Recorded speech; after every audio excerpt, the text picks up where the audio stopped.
It is 8:30 on Saturday, March 14th, 8:31 and Saturday, March 14th.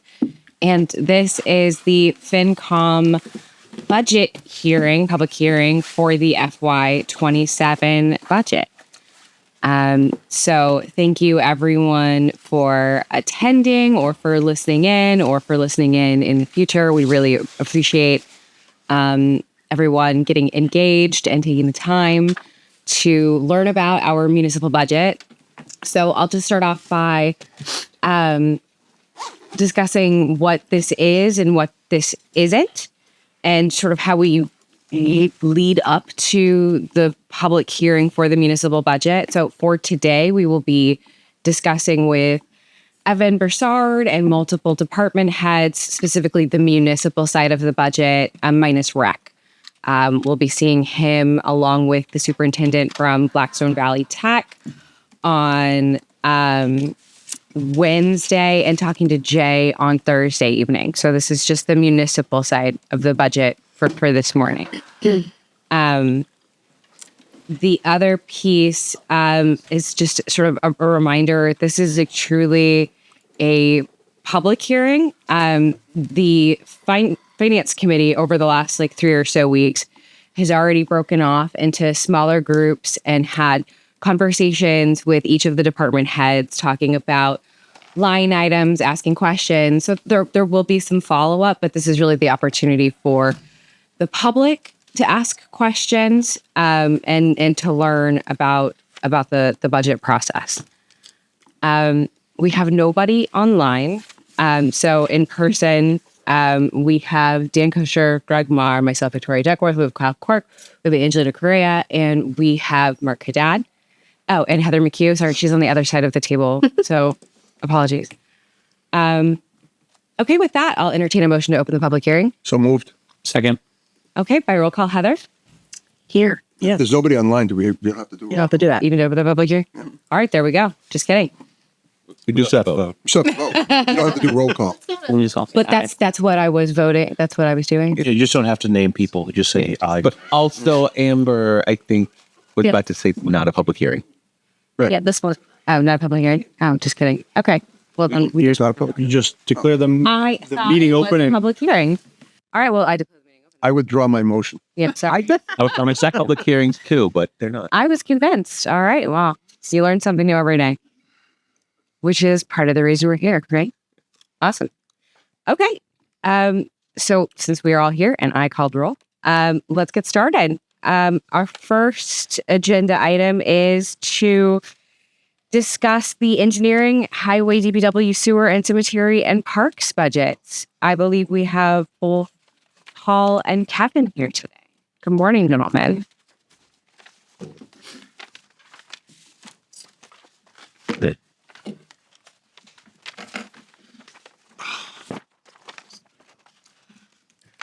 Daryl is stuck in D.C. with a canceled flight, a 10-day vacation, and Matt Maynard is in North Carolina golfing, where we all should be. Well, we should I couldn't agree with that more. all be good for him. More importantly. I was this close to being stuck in D.C. myself. I was wondering, so if he was supposed to fly back yesterday evening. Yeah. Poor guy. Yeah. Okay. All right. So, Let's get started. sure. Sewer first. I'll do sewer and cemetery. Engineering is very easy unless you want to do that first. Engineering is first on the list. Please follow the list. Where's the list? List your right here policy one. The list is right. Engineering then. Yeah, let's do engineering. All right. Well, engineering first. Engineering. Greatly reduced budget. The department head number is 0. So, not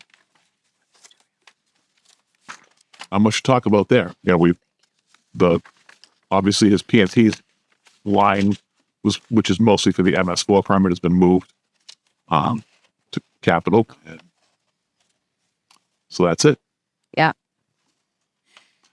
So, I'll go on my soapbox. To keep that in capital?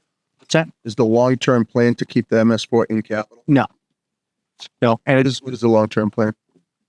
to put it back where it was. Back into the operating budget? So just before we go too far down the rabbit hole. So obviously the board voted last night.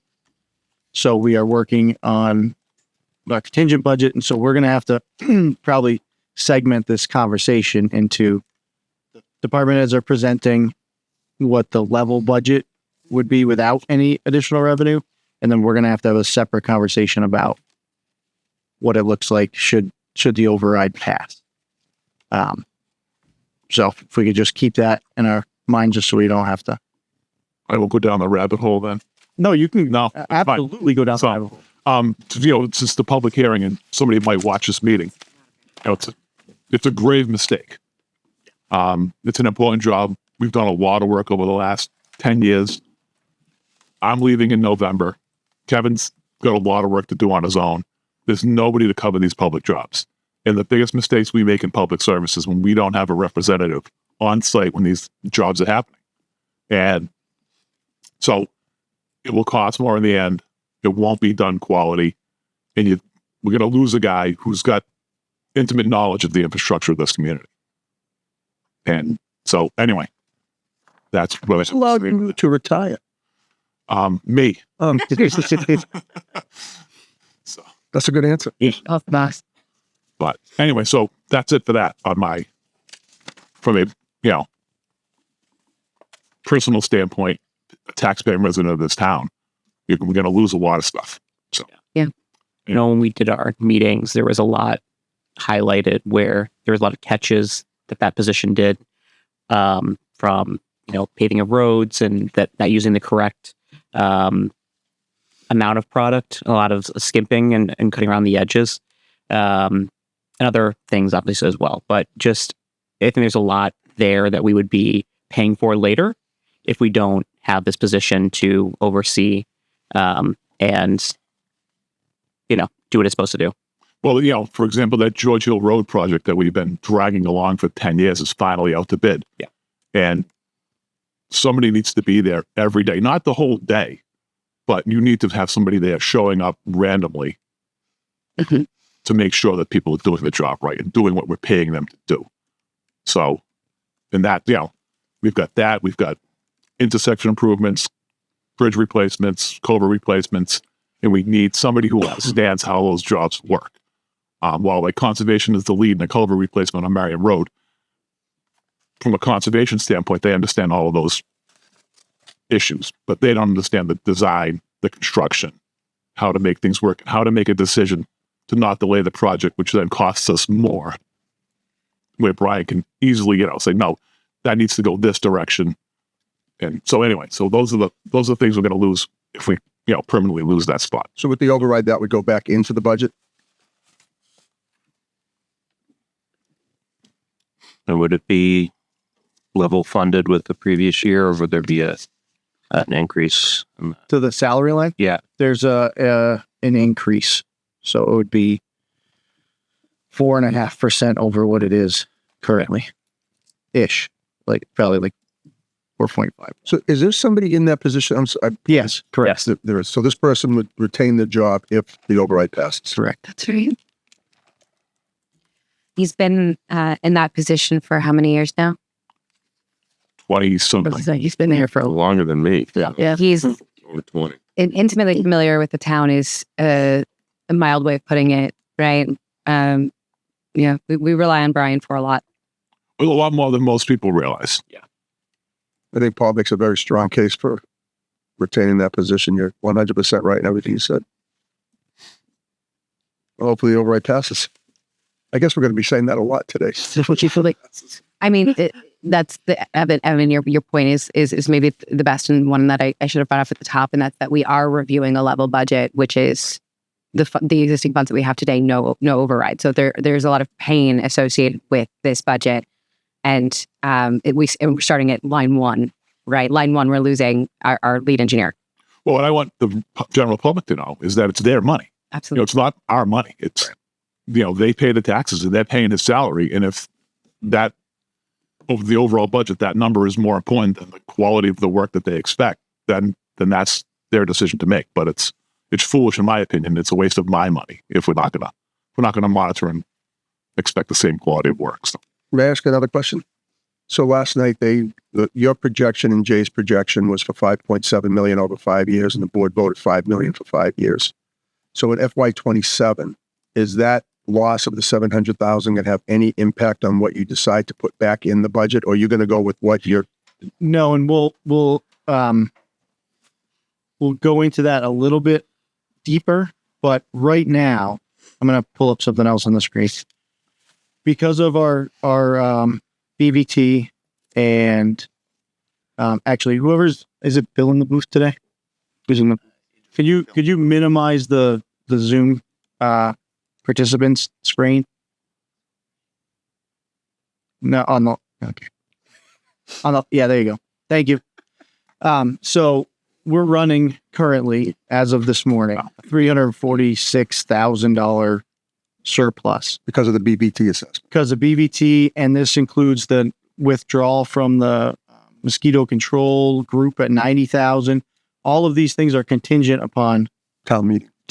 and other things. So, while I think we can have conversation as we hear from department heads, we have a little bit of surplus there. But again, if we're looking at it was 5.7 and now it's 5, you're going to want to have a little buffer here moving in because it's going to give us a little wiggle room. So the decision on that extra money that you're looking at right here, you and Jay would have to figure out how much comes back to the municipal side, how much goes back to the schools. Yep. With that particular surplus. Correct. So if we listen to all the budget presentations today and say at the end of the day, we decide the engineering position is the most important, we can ask you to consider putting that position back into the budget now without an override. Correct. Okay. Thank you for that explanation. Yep. Just one other thing though is so that would get us through fiscal 27. But again, so not knowing the outcome of the override, I'm concerned about. I know 346,000 looks like it's a lot of money just sitting there, It's not next year. but it's not next year. And then we're just having the exact same conversation next year. So I want to be very thoughtful of how we do that, not inclusive of the conversation that Paul's having, because I agree with Paul wholeheartedly. I do too. Thank you. Thank you. Yeah, Dan. So you mentioned that without this position, there would likely be situations where projects get delayed, that sort of thing, that ends up costing us more money. It sounds to me like this is the kind of situation where if we try to save money up front by eliminating this position, we'll probably end up spending more money in the long run. Is that? It happens on literally every job. If we don't have somebody watching the job, from the smallest things to the George Hill Road, to the building of the high school, things get missed, and and people will cut corners. They will do whatever they can. If it saves them $20 and 2 hours of work, they'll do it. And they Especially with municipal. right. They won't put a foot of stone under a pipe. They'll put 2 inches. So when you get there, you say, "Oh, there's stone," and they say, "Oh, yeah, it's a foot," and you can't get down to the trench. But if you see them putting the foot of stone, and then you know it's there. It's those things that are important. So Yeah, it seems like it's one of those situations where, like we need to make it clear to people that saving money up front to spend more money long term is what the trade off is. At least for this position. Right. I mean, there's a lot on the table, but No. yeah, I think that's. there's nothing more expensive than trying to go cheap. Yeah. And that's the bottom. That's the bottom line, and that's what what we're living with in this today, right now, the way the budget's. Thanks.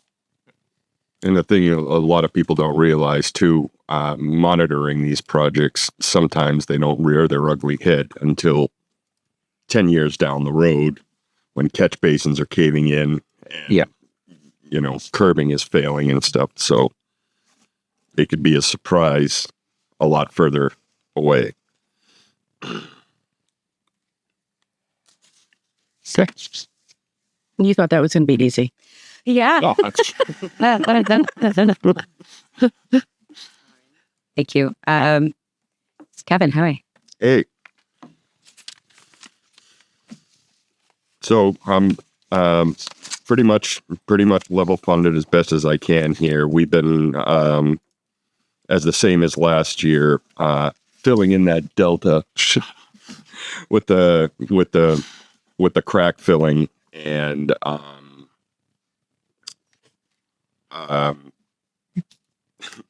the only things that we've increased are the repair and maintenance, and that's for the actual highway building, the tree removal, and the vehicular supplies, and that's just for parts. Everything costs more, and we're doing our best to fly under the radar here and keep operating, but we only can go at this rate for so long before the bottom starts falling out. So, but everything else is pretty much the same across the board.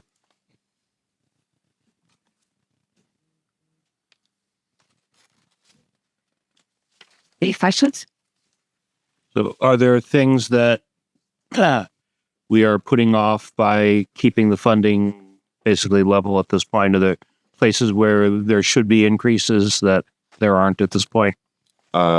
Just like I said, it's the crack filling and everything that's usually to the tune of anywhere from 75 to 100K, and we're using those funds to fill in the blanks.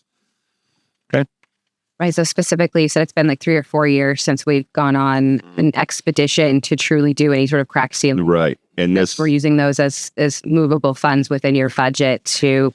Right. And this whole thing leads back to saving money. It's like we put in this paving system, planning ahead and doing this road then, and the whole point is keeping the good roads nice, and that bottom is going to start falling out because part of, an important part is the crack sealing and everything. And so that all goes away if we don't pick back up with this again. So part of the discussion that the select board had is on the long-term planning, looking at the Community Preservation Act, looking at the road stabilization fund. So you've done a phenomenal job. DPW has done a great job utilizing that money to improve our roads. If the town decided to cut back on that, I'm sure you don't even have an answer for this, but I'm going to ask it anyway. Is there a plan in your head if we don't keep maintaining those roads without the crack sealing and the other things that you need to keep going? Every year we can do less and less miles of road, only because the most costly point of the asphalt is oil. Really, is driven by the oil market, and we all know where that is now. We started at 1.5 million, and we the escalation thing we just started doing 2 years ago, whenever that was. Every year we get less and less for our money. So the nice thing about having the roads at 70% or 80%, wherever that number is it's just a mill and overlay, and you can do a lot of miles for that versus a complete reconstruction of the road. Where if we don't do the crack sealing and the chip sealing, you lose that. Those 70% roads start dropping off faster because you can only maintain so many miles of those roads now. The town made the commitment. It was in 2014 when that went into place for the first time. The town's done a phenomenal job on that. And it's really improved the overall quality of the town. I hate to see us take a step back, especially after we've now decided finally to start doing that escalation piece. That makes a lot of sense. Yep. And then also keep in mind, we allocated $317,000 a year out of that For George Hill, for the debt service on George Hill. So if you reduce that by, say, $500,000, you're not bringing it down from 1.5 to 1. Okay, you're going down to 800 because you still have to spend that 300 some odd thousand. Thank you for that explanation. Yep. So, but that is money that can be used for the same purposes as the paving and crack filling. Yep. Line here. Yes. Okay. Yep. But since it's not in here, and since we've reduced that out over the years, that's just less that we're able to do to maintain that road condition.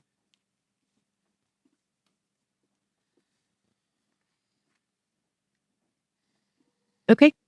Thank you. So sewer. All right. Ready. Again, sewer wise is, most of the big money items, energy, sludge disposal, chemicals, are largely out of anybody's control. We're at the mercy of, obviously, National Grid and Eversource for our energy. The sludge disposal up in Blackstone drives the bus on that. And again, they have the same cost as us. Their energy goes up, their chemical use goes up. That charge gets back to us. And the chemicals, same thing.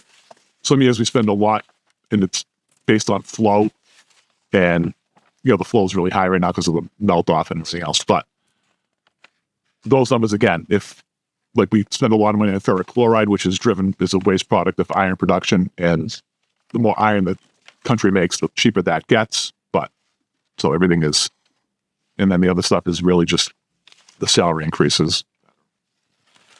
Annual increase there. And then there's some costs, whatever, indirect costs. I can always screw that up. That increases because obviously the enterprise pays the health insurance, the vehicle insurance, and then portions of salaries for people we annoy in this building on a daily basis. Basically, every position gets a little bit. And every position gets a little annoyed at me. Every time Paul comes to the door, that percentage moves a little bit. The annoyance meter is The annoyance fee. Yeah. And those costs go up. I didn't print that indirect cost sheet out, but those costs raise a little bit as well. And the debt service of the department is in there as well. So.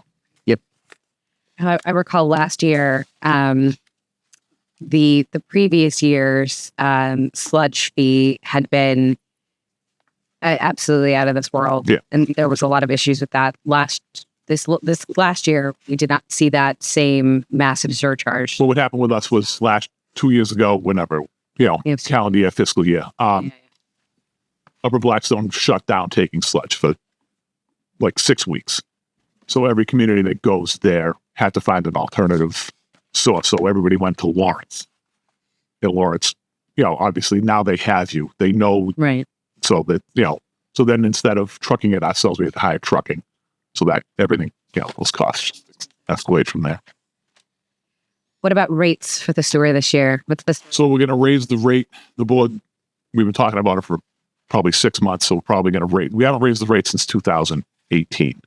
So we're going to raise the rates probably $1 a thousand gallons, which raises the overall cost annually to a family of 4 by between $60 and $80. It's all over the 4 quarter. Correct. Yes. Yeah. It's a lot.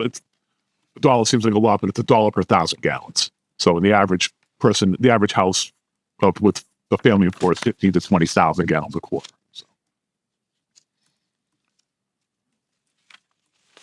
So that'll go effect for the 4 quarters of fiscal 27. Okay, so July 1.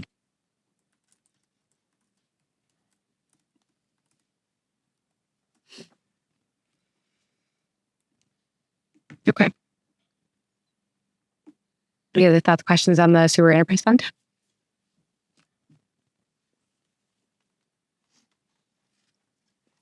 Online? Okay. And then last would be cemeteries and parks. You know what they say. You want to talk like Daryl? No. So, we got this going. Again. Oh, wait. Yeah. Back in your chair. Yes. Or the back. Pull my pants up and, so is it, trying to not channel Daryl, but he does a great job at managing his budget, which is very small, but he makes it work. So really the majority of that budget is personnel costs. That's really it. And maintenance of his equipment, which we've got some decent equipment, and we thank everybody for that. So those maintenance costs aren't huge. But really, the other parts of that, grass seed and the fertilizer for those things those costs have increased dramatically. Grass from fires in Oregon, where most of the country's grass seed is grown, those costs are up. And obviously fertilizer costs are driven by, again, petroleum costs, and those costs are also up. So Darryl does a great job at managing the budget within the constraints and understanding what he can and can't do. So It's unfortunate that the Skip hasn't been able to join us yet because I'm sure he would have a lot to say about this. But after speaking with Daryl as well, just highlights to the budget changes. I understand that cemeteries and parks are also going to be taking over Nelson Park. And so they are going to be getting some funding from that foundation to maintain that space. Yeah. There are, 4 baseball diamonds there? 3.5. Three. Yeah, 3. And the Grafton Girls softball does a lot of the maintenance on those particular areas, certainly in the spring. But the mowing and everything else, we'll work with Roger about getting, organizing that. However we're going to work it. So between Daryl's guys and then, some of the DPW staff that does the mowing of this building and other town properties, we'll get it done. And we've been discussing the personnel of the cemetery department and how we're going to manage that going forward. So Yes. Yeah. He was talking about some full-time additions versus part-time and things like that. yeah, we're talking, internally, not internally, but whatever. Between all of us, we're figuring that out what the best path forward is. So Awesome. Paul and I are going to cut the grass on Saturday. You have to move, push mowers. work around. Well, you are going to be tired. Right. How many years have you been with us? I don't know. I started on the fire department in '83. So since then, I guess. Congratulations on your retirement. Thank you for all you've done for the town of Grafton. Thanks, Paul. So Awesome. Yeah.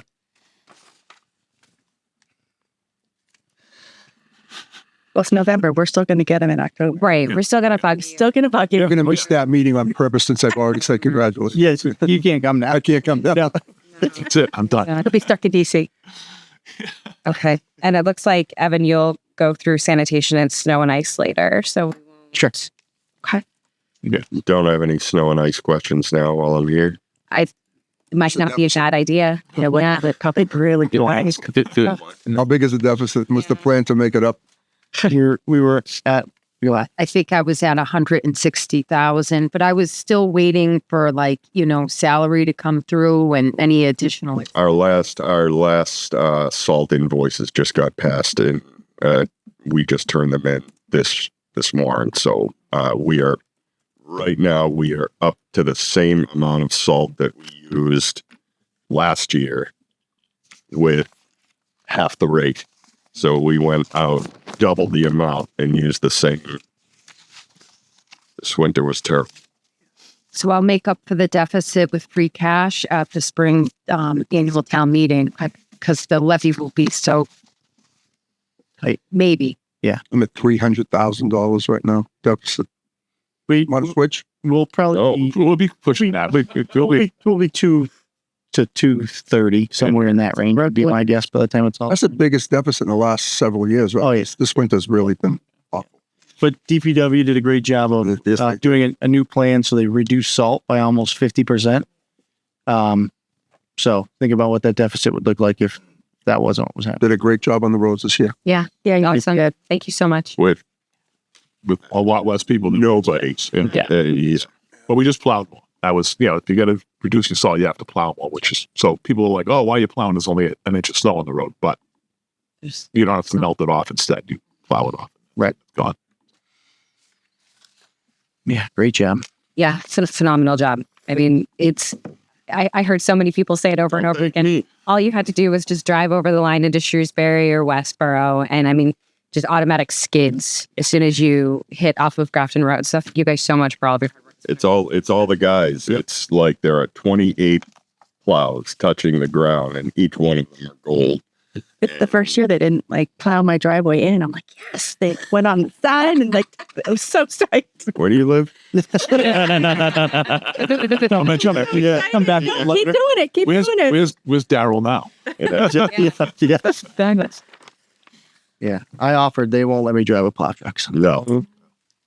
they always say, thanks, I'll take you up on that. It's hard. I never do. Don't give up. I'm actually going to put it in the capital plan. I'm going to get my own plow truck. Oh, And then just go out unsanctioned. Under the TA Yeah, department. yeah. I'm just going to go out unsanctioned. They'll never know where I'm going to turn up. Exactly. Your customers. Yeah. All right. All right. Thank you guys so much. Really. Thanks for having us. Yeah. You guys. Kevin, I do. Listen to everybody else.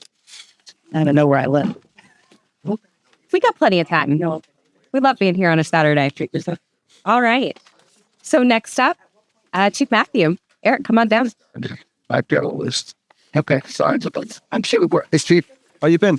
Good morning. Busy, very busy. Thanks for having me. As discussed at our previous meeting, our budget is largely unchanged except for salary increases and the addition of the You'll see it. It's prevention firefighter position. And our other increase was building maintenance costs, which are through the roof, and trying to catch up on that, which also reflects in our capital plan as well, that we're trying to get ahead of things. As far as the quick state of the department, we're still onboarding new members all the time. We have hired 6 people this year. 2 have graduated from the fire academy in the past week. We have 1 in the academy now, and we have 5 other people in the hiring process, everything from waiting on physicals to waiting on interviews, which we have 1 scheduled next week. So that is going excellent.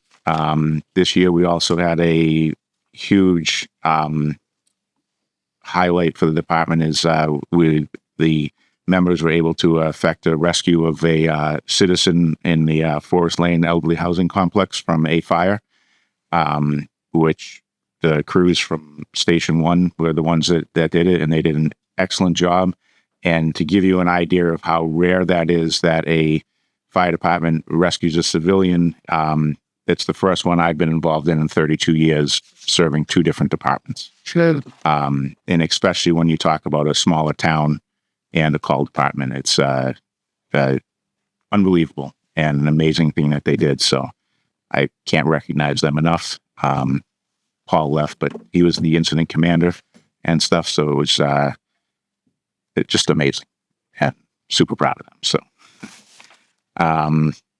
and other stuff, like I said, busy. This past week, to give you a highlight, we're averaging 2 calls a day, which is up from last year. That would put us around 150 more calls this coming year if it continues on the same path. And the Mass Pike is a magnet for things going wrong. We were out there last night with a car that was on the road under a tractor trailer with 3 people injured. So you can check out our Facebook page. It's amazing that the driver survived when you see the car. But with the Mass Pike, we've implemented our recovery process for some funding, and that has trended to average about $30,000 a year that we're able to recoup from them to help with maintenance and the offset for like car fires for the firefighting foam and items like that. So that's what I got so far. Can you remind what the new position is that you were able to get this year? The new position is another fire prevention firefighter. We were looking for that position due to the fact that our inspections over the last 2 years have doubled with the new projects in town. And in order to basically keep our head above water, we need somebody else out on the road all the time. And they will also be a fully trained firefighter, so that when we do have calls, they will supplement the on-call staff during the day. What's our fee structure for inspections? The structure? No, what do you pay? What do you charge for an inspection? It depends on the inspection. It's everything from $50 to $300, depending on the size of the building and stuff like that. And a lot of it is driven out of the building permit fees. So it's in your estimated receipts, there's a bump up for that to offset some. Correct. And we are looking at increasing some of our fees to be in line with some other towns. That was going to be my next question. Thank you for answering that. That's been on my list. Along with that, as far as things that we're looking to do is, I've said it since I became chief, so over the last 4 years, that I would like to be able to increase the hourly rate for firefighters. They do get a 2% COLA raise every year, but we're expecting these people to do more and more every year with the increased amount of calls. And as we presented to the select board, it's a core group of people that are doing it, with some other people that are supplementing at times and stuff like that. But I want to make sure that they're getting compensated properly for What is the the top? work they're doing. What's the top step down for? The top step is $32. Yep. And initial probationary firefighter is just under 25.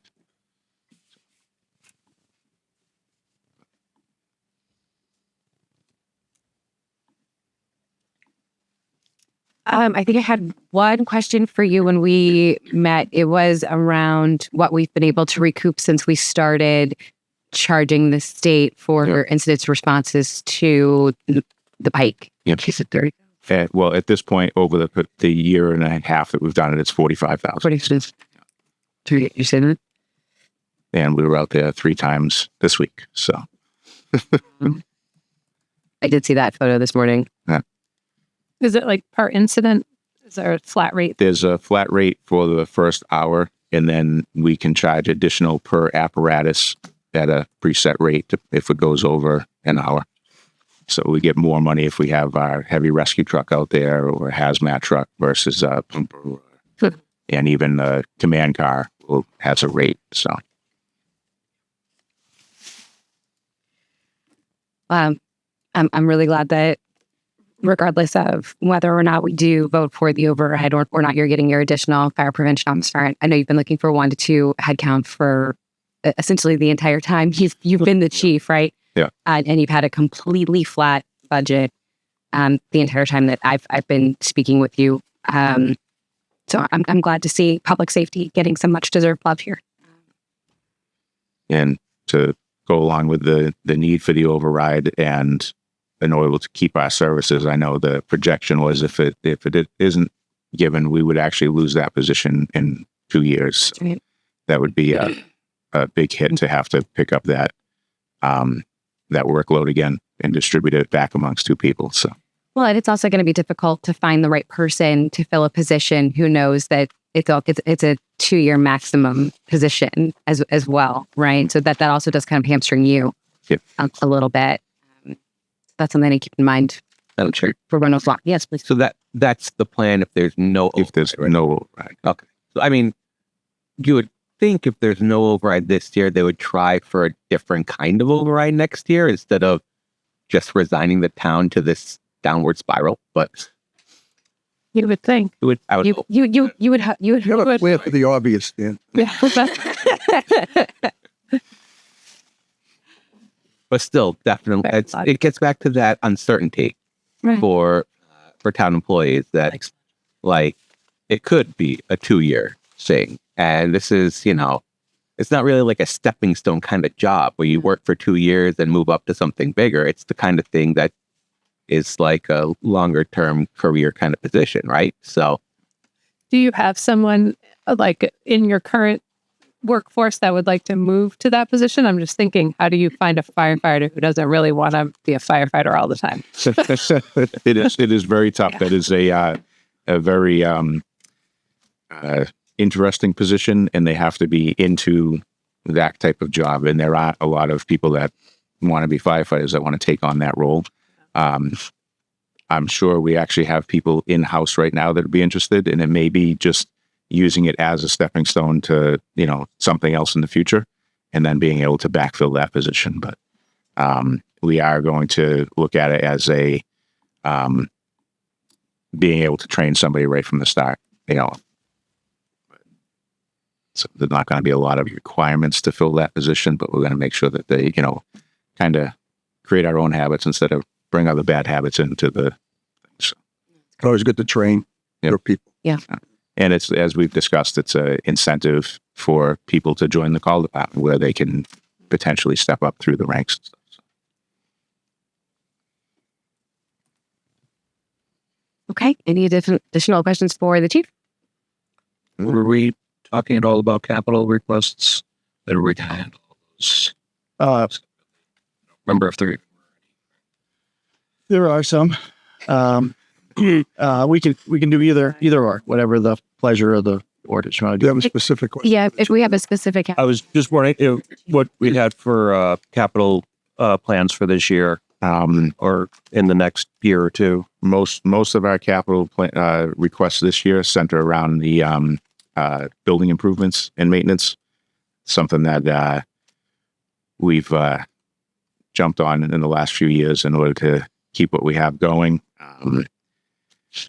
We've got electrical service upgrade for Station 2, which we found during our renovations, some, let's say, shoddy and extremely dangerous electrical work in the panels and stuff. So that needs to be replaced. We did have an incident where we had a breaker fail, and thankfully the electrician we used was able to find a breaker at some old school place that he knew how to get one. But the parts just aren't available to upgrade anymore. Station 3, we were doing renovations there, and that uncovered some structural issues, which led us to the need to replace the roof.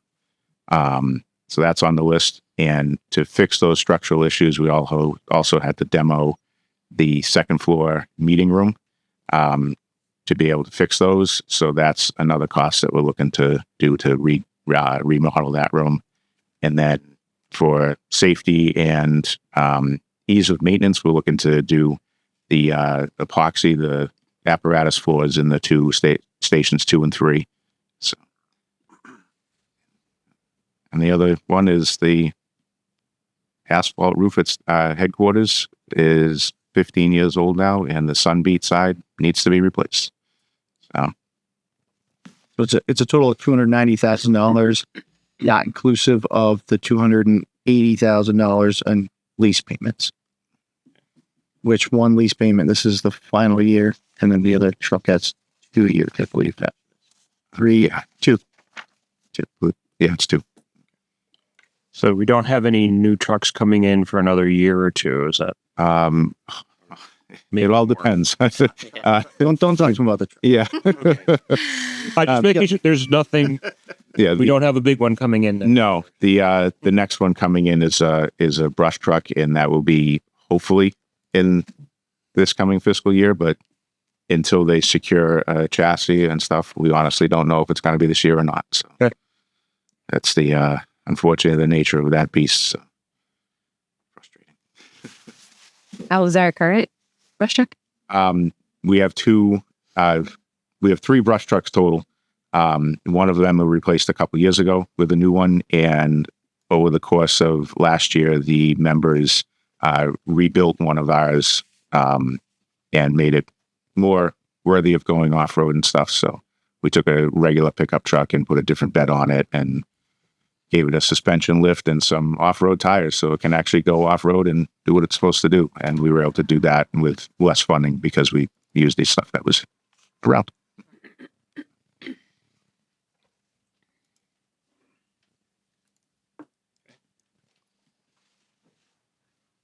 Okay. All right. Thank you so much. Not a problem. Thank you very much. And enjoy the rest of your day. Hey, you too. Hope it's a quiet one. Thanks. Stay off the pike. We already started at 7 this morning. So. Yeah. That's 2 hours. It's got the yard and 5 o'clock. Okay. Up next, Chief Minardi, please come on down. I'm just curious. I like to look at that every morning. Good morning. How are we? Okay. Good. Well, Jesus. Happy Saturday. So we're pretty straightforward operationally, level funded. And the only increase we saw over last year was just short of 72,000 was based on collective bargaining and salaries. So we do okay operationally, being level funded. We're doing all right with that. It's pretty much where we stand as far as that goes, as far as the budget. On the capital side, so we do 2 vehicles each year. Last year we replaced actual cruisers, line cars. This year we're going to replace 1 line car and one administrative vehicle. Our detective is running a 2016 vehicle. So it's not that old, but in a fleet that's kind of end of life. So that actually saved us around $16,000 by getting an administrative vehicle instead of 2 actual line cars. And the other capital request is, I don't know if you saw the request that the information that I put in, but through the town of Westboro, they have a project for a mobile command vehicle, which is about a $340,000 vehicle. And they were gracious enough to sort of try to include the 3 towns that are in the rec because they thought it would make sense to sort of share that vehicle.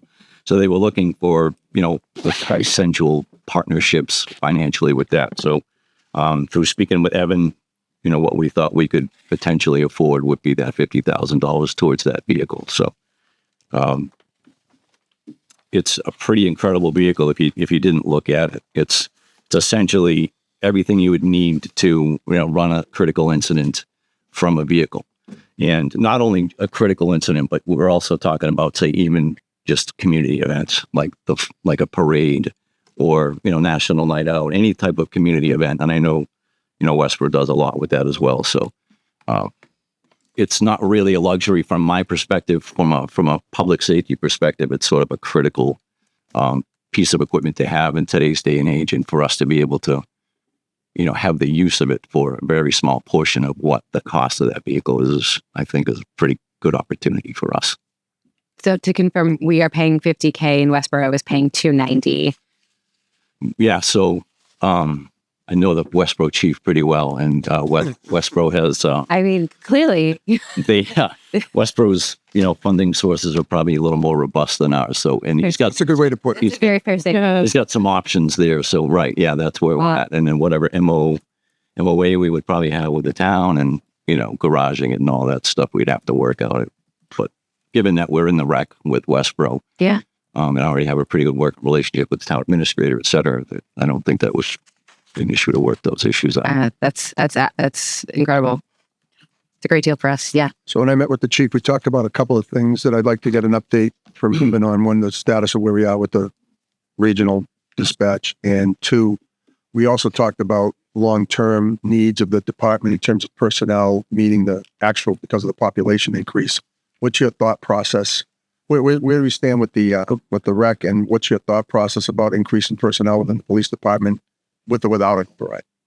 What the impact is without an override to the police department? Right. So the rec is, we're probably a solid year behind schedule of where we thought we would be.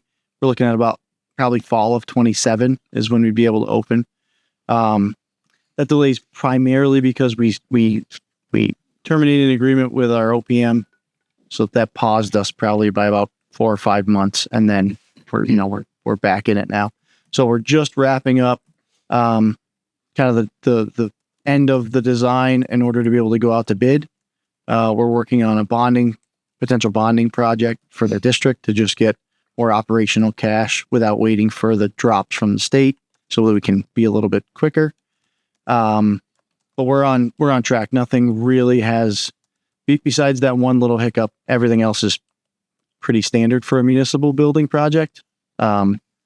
So I think we're on the right track. The relationship between the 3 towns remains solid. So I think that's a good sign that we're going to get this over the finish line here in the next year or so. As far as funding positions for PD, I think, our original plan was 5 and 5. So 1 position a year for 5 years. We got to 4 and then had to hit pause on that. I know that even without a population increase, we're still understaffed compared to where we should be. And I think, my personal philosophy is it's when we have the resources to do it, we add positions. Right? We're going to have to do that with fire as well, obviously, because it's the same thing. But yeah, I don't know that I have a great answer for the long term because there's a lot of what ifs. So the override doesn't go through. If I remember your projection, you're looking at a reduction of how many in 3 years? You'd lose 3 in 3 years. Yeah, That would be colossal. yeah. I do not want to see that. We did a lot of work to get those positions in place. They've made a huge, not to speak for the chief, but made a huge difference out there. Even, I'm not out there, but I listen to the radio nonstop, and you can hear it just in the radio, the amount of people. They're busy, but also the amount of people that are available for calls, so that, when you've got one medical and a domestic, you can get enough people to cover that. As before, when I started, you had 2 people on the road. You don't want one officer going to a domestic dispute without anybody else there to back them up, even if it's not at the exact same time. But, so I don't, obviously don't want to see that go backwards, and we wouldn't have added them if they weren't necessary. So, I'm hopeful not to see that unravel. Thank you for that, Evan. I appreciate it. Right. So, quick question back to the command vehicle. I'd seen some people asking the question, what kind of things does Grafton do that would use that, and how often do you think, based on your past, that would have been useful? So it's not just law enforcement. So it could go out for fire. So if you had a missing person or a missing child, and you want to have a command center nearby. So recently, last year we had a suicidal male in a power lines with an SUV, and we had to launch drones, and we were in the area of Leland Hill in South Grafton near the Upton line. It was difficult for communications, and we had state police there. We had Upton PD involved. We had Grafton PD involved. We had drones. So we could launch it for that. We could use it in a situation like that. So we had a situation on East Street a number of years ago. We had a man we thought was barricaded with a fully automatic rifle, and we had state police. We had Millbury. We had Shrewsbury. We had Westboro. We had Grafton. We had Semlec SWAT. Imagine trying to do that off 3 different portables running back and forth. You have to be able to coordinate those responses with people. You have officers in the line of fire. Hey, can you call Millbury PD and tell Millbury PD dispatch to tell their Millbury officer over there that they need to move, as opposed to having that communication capability in the vehicle where we could change that channel and just make that call right there. It has a weather station. It has uplink for websites and internet capabilities. Evan out of that. I don't know if we could. I mean, It's going in the IMA. I'm not a tech radio guy, but when you look at what the capabilities of that completely self-contained unit are, it's remarkable. It's not just critical incidents too. So parades, large scale events where you want to have a vehicle staged, that you can then patch in all your different communication links, and everybody can talk at the same time and be able to coordinate response. So we don't have, the Boston Marathon starting here or anything, but we do have, some large scale events, as does Westboro, as does Southboro. Those are the members of the rec. So, you'll see it deployed for those type of things as well. What we do now is you kind of operate out of the back of an Explorer, an SUV, with a whiteboard. We have a monitor, at least for our drones, but it's difficult to do. And if you got weather related issues, this thing is fully self-contained, heated, air conditioned, etc. So it really is. We've got a mobile command trailer out in front of the police station that to try to launch that, it's not even fully operational anyway. Doesn't have near the capabilities that this thing does, but it gets snowed in all winter, and we had to hook it up to a pickup truck, try to drag it into some place to utilize it. So if it's pre-planned, probably not that bad, but if it's an emergency situation, it's just not feasible for us to use it. And that vehicle's 15 years old, that trailer? Roughly, yeah. And like I said, it's not fully technology in that has marched on significantly. Yeah. Try to create a link between highway that's on analog and Westboro that's on digital. It's ain't gonna happen out of that thing. So it's really not functional at this point. So the new one would presumably be like housed in Westboro most of the time? We'd have to work out the staffing and the housing and the maintenance and all of that stuff with the MOA between the departments. I don't have that information, but that's out of my wheelhouse. But it's one of the people, and I'm not suggesting that this is what your question drives at, but everybody wants to have it in their community. But having done a lot of these regional assets over the years, it's almost better to have it stored somewhere else because you don't have to own it. You don't have to maintain it. You don't have to insure. You pay your piece and then you call and it shows up. Right. I would advocate for that. Before I came here, we had $100,000 trailer that was built off of DHS money, and it was awesome. Could do all the radio crosslink. It had towers that would go up with cameras and all kinds of stuff. But it was a real hassle because one, everybody always wanted to take it, and you had to have somebody there to be able to do it. And two, we were the ones that had to house it and insure it and figure out, where it's going to be kept and all that stuff. So, Yeah, I suspect with Westboro, the largest financial part of it, I'm pretty sure they're going to want to keep it there. Yeah. I would imagine. well, we'll get keys. We'll put it on the MOA. Yeah. One for Chief and one for me. We'll see what happens. You can have it. So what will we do with the old unit? A surplus. We sell that on municipal bid. Surplus. And that would be good too because it frees up some space down at PD where space is at a premium. Yes. Great. Any rumblings about anyone else thinking about joining the rec? It's been sort of up and down, but last year I recall discussing that, it was going very smoothly and that there were people knocking on the door. Like, how do we feel about the stability long term for that? My opinion is we have several tire kickers right now. I think that the closer we get to this being a reality, the more stable those tire kickers will become. And then you'll get about 6 months out, 8 months out, and we'll say you can't join until after it's live. And then once it's live, then it becomes a lot easier because all that we have to do is flip the switch and the other communities in, as opposed to, it's a lot of work.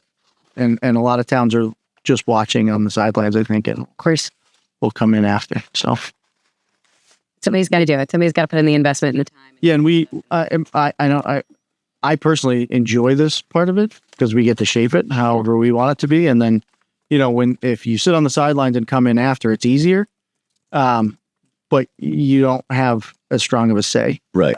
In the process. You kind of have to live with what's been built. Yep. Absolutely.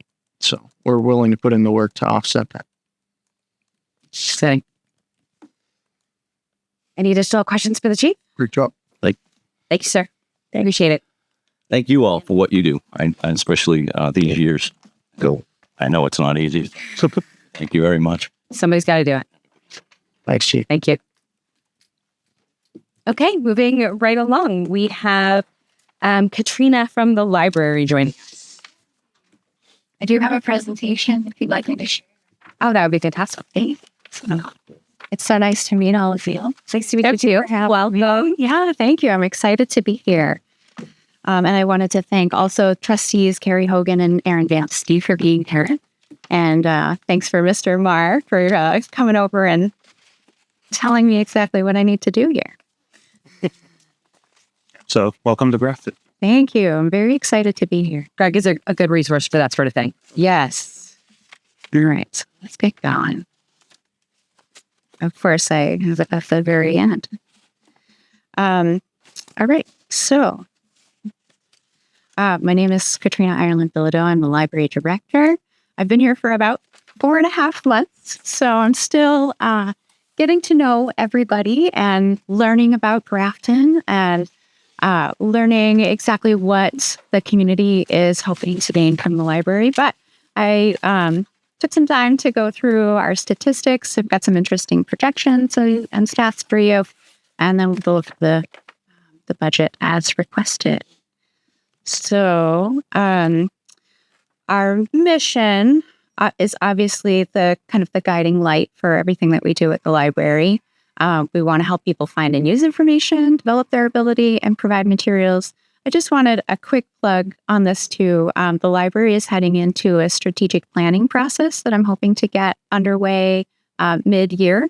So anybody who's listening and anybody at the table, we will definitely be looking for feedback during focus groups and surveys. So please keep an eye out for that at on the library's newsletters. So the way that I see it, the library really has 3 core functions in the community. Obviously, the biggest one being our circulating materials. That's sort of the bread and butter of library services. That is the most important thing that we do. But more and more, the programs that we provide the community are a value added to the community. So educational programs and outreach programs. And that's the third branch is outreach. So it's really important for us to get out into the community, build connections with the businesses and the town organizations and other community organizations, because when we build that network, we're just getting stronger. So I'm going to talk about those three things. Our collections right now. So we have about 73,984 physical items in the library. Our digital collection continues to grow. We're at almost 300,000, and that is through our consortium. So that's the CWMR's library network that helps us to purchase and have and maintain that collection. We have a number of special collections, Library of Things. Sorry, this is in my way, so I can't actually see it. Our local history collection, which if you haven't been to the room in the building, it's temperature controlled. It has documents from like the 1700s in it about Grafton history and like old handwritten memoirs of old historical it's the coolest thing. So I invite you to come and take a look. And of course, our museum passes are very, very circulation has skyrocketed in the last fiscal year across all of the things that are listed here. So I just did books and then ebooks and e-audio. You'll notice a marginal increase in ebooks and e-audio and a huge increase in physical materials. Part of that, I think, is due to the fact that the children's room was closed due to the flood a couple of years ago. But even still, the adult books just jumped up. So to respond to people who are saying, does anybody read actual physical books anymore? Yes, they are. They're still loving them.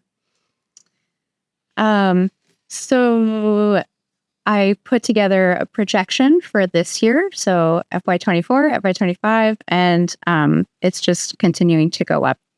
And I will talk about that at the end when after we get through all of this. But circulation is, we're already at a point this year where we've nearly surpassed last year's circulation statistics. Last in FY25, we offered 1,557 programs. 33,558 people attended those programs. That is a fantastic number. It also continues to increase. We offer a variety of programs for teens, adults, children, families, all ages programs. And I think one of the reasons that libraries have really leaned into programming is because it provides not just, entertainment or education, but really specific things like early literacy. We know that there's a loneliness epidemic happening in our communities right now, and that helps to combat against that. I love how one of my favorite things to do as a librarian is to build those community connections and bring in the expertise of other folks in the community into the library so that we are utilizing everybody's expertise and experiences and talents right at the heart of the community.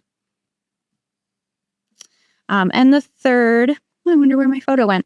The third pillar of library services, I would argue, is outreach. So we have done 741 outreach visits and served 5,871 folks in those visits. This is really remarkable. Out of every library that I have worked in, and I've been in libraries for about 13 years now, Grafton has the most robust outreach program that I have ever seen.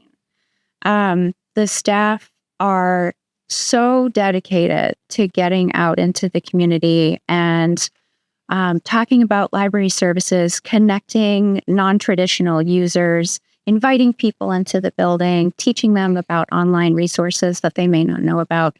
And that's really, it's so important, because why are we paying for a library if people aren't using it? So it's a wonderful service, and I will look to continue to grow this. So some of the places we go, obviously the Grafton Public Schools, the Clock Museum, any kind of outdoor farmers market or outdoor activities that Grafton has, we will always be seeking to be a part of those things. And I apologize, some of my photos just disappeared. And of course, the library offers a number of other services, meeting and study rooms, reciprocal borrowing, technology access, and the like. I was very excited when I got here to learn about the community garden. I don't know if any of you are gardeners, but what a wonderful thing. A couple of other statistics. Same thing, everything's projected to go up. So our meeting room use has sort of been flat-ish over the last 3 fiscal years, but we have almost already surpassed last year's number. It's been quite an increase. And the same thing with reference questions, although not quite as dramatic of an increase, but projected to go up as well. And so I mentioned that I would address this. Anytime libraries, anytime the economy takes a downturn, it is no surprise that folks are looking to figure out ways where they can cut back. And so a library sees dramatic increase in use when folks' wallets are hit economically. And so none of this comes as a surprise to any of us in the library world, that these numbers are skyrocketing, headed upward. Okay. Using a calculator that the Massachusetts Library Association developed in tandem with a staff person at the Chelmsford Public Library, and then the main state libraries took it over. There's a return on investment tool. So I plugged in some of our statistics for last year, and last year for FY25, it was a 373% ROI for the library, which I think is a good number. Yeah. All right, now for the fun stuff. So this is our FY25 actuals versus what we've requested this year. The FY27 request reflects the deficit budget that I was asked to prepare. So we were asked to remove $75,000 from our original request.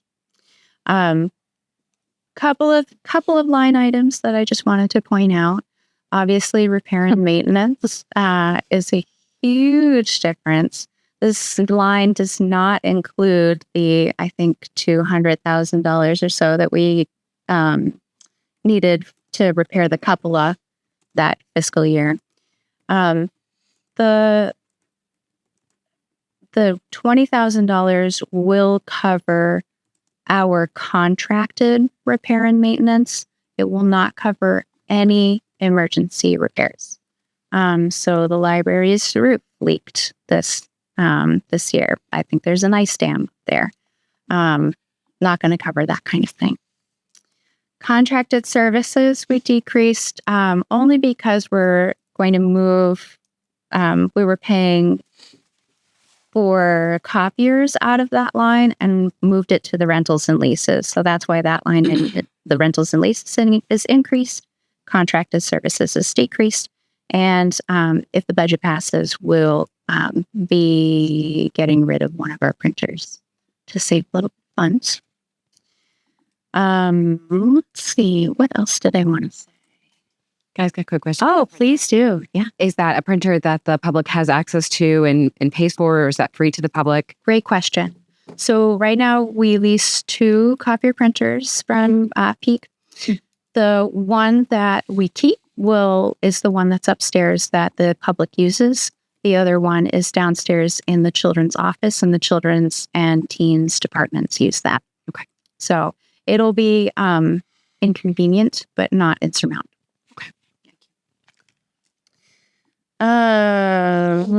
What else did I want to say?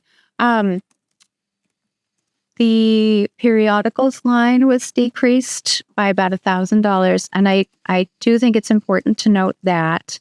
So obviously, you know that it is required that the library expends 15% of our total budget on materials, educational materials, and circulating materials. And I did make sure that we would meet that amount in considering all of the decreases here. So we will not lose our certification based on any of the decreases. And just a note on that is if we don't meet that, that puts our certification in jeopardy, which means we would potentially have to repay all of the money that we got for the library expansion, and we'll be paying over the next or many years. You'd also lose a state aid contribution too if you don't meet that, right? What do we get from the state for the library? About $50,000 a year. Do we spend all of it every year? Most of it. Yeah. No, the trustees have an account that the state aid. There's about $200,000 in state aid. It's sitting in the account now. Yes. I take it that's for emergencies and things that come up that they can't. Yeah, so that's typically what happens coming up to year end. I'll monitor their accounts and I'll let the director know. So if they go in deficit, the committee, the library board of trustees will make up for it. We do a transfer. And then if they have any past due prior fiscal bills, that then has to be paid out of state aid. So Evan, in your reduction budget or if the override passes, are we restoring any of this? Yes. What are we putting back in? 75,000. You get the whole thing back into like fund. Yeah. It's not an exorbitant request for level funding. It's just trying to make tough choices that no one wants to make. So Could that fund be used for the ice dam? If it ends up. Yes. It is actually. So that's so I was going to piggyback on that. So we entered into, we actually signed an agreement. We have an agreement between the town and the library board of trustees that we're responsible for the maintenance and then we'll call it care of the structure, not the aesthetic piece of it and all the other things that go along with that, but your regular maintenance type of thing. So we're not budgeted for that, especially in fiscal 26 in our maintenance budget. So what we've been doing is enacting repairs or affecting repairs and then going to the trustees who've been able to cover that. So it's a good symbiotic approach to that, I think.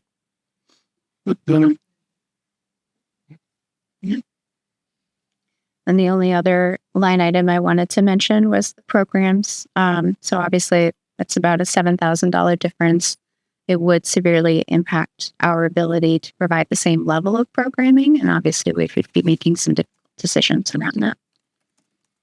One thing that's not listed in this is if the budget doesn't pass, we would lose 6 hours of staff time per week in the children's room specifically. So last fiscal year, we gained about 10 hours for one position, and she would lose 6 pin.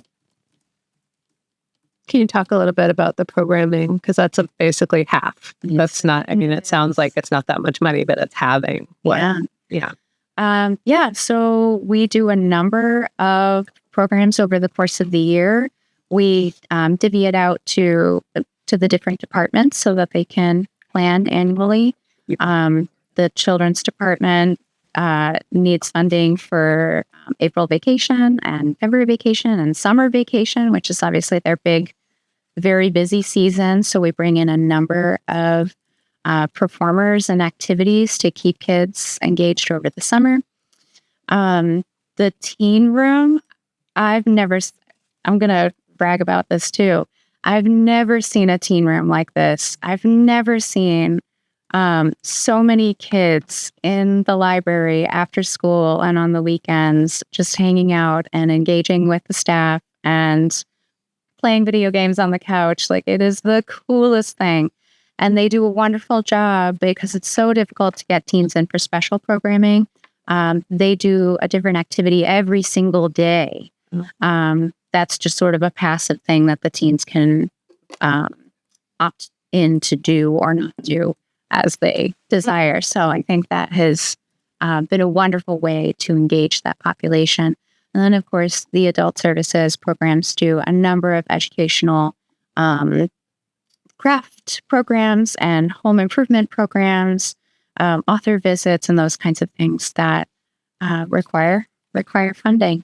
So, if anything, if librarians are anything, we're resourceful, and we will take steps to find free or low cost programming to make up the difference. But it would definitely impact the scale of things.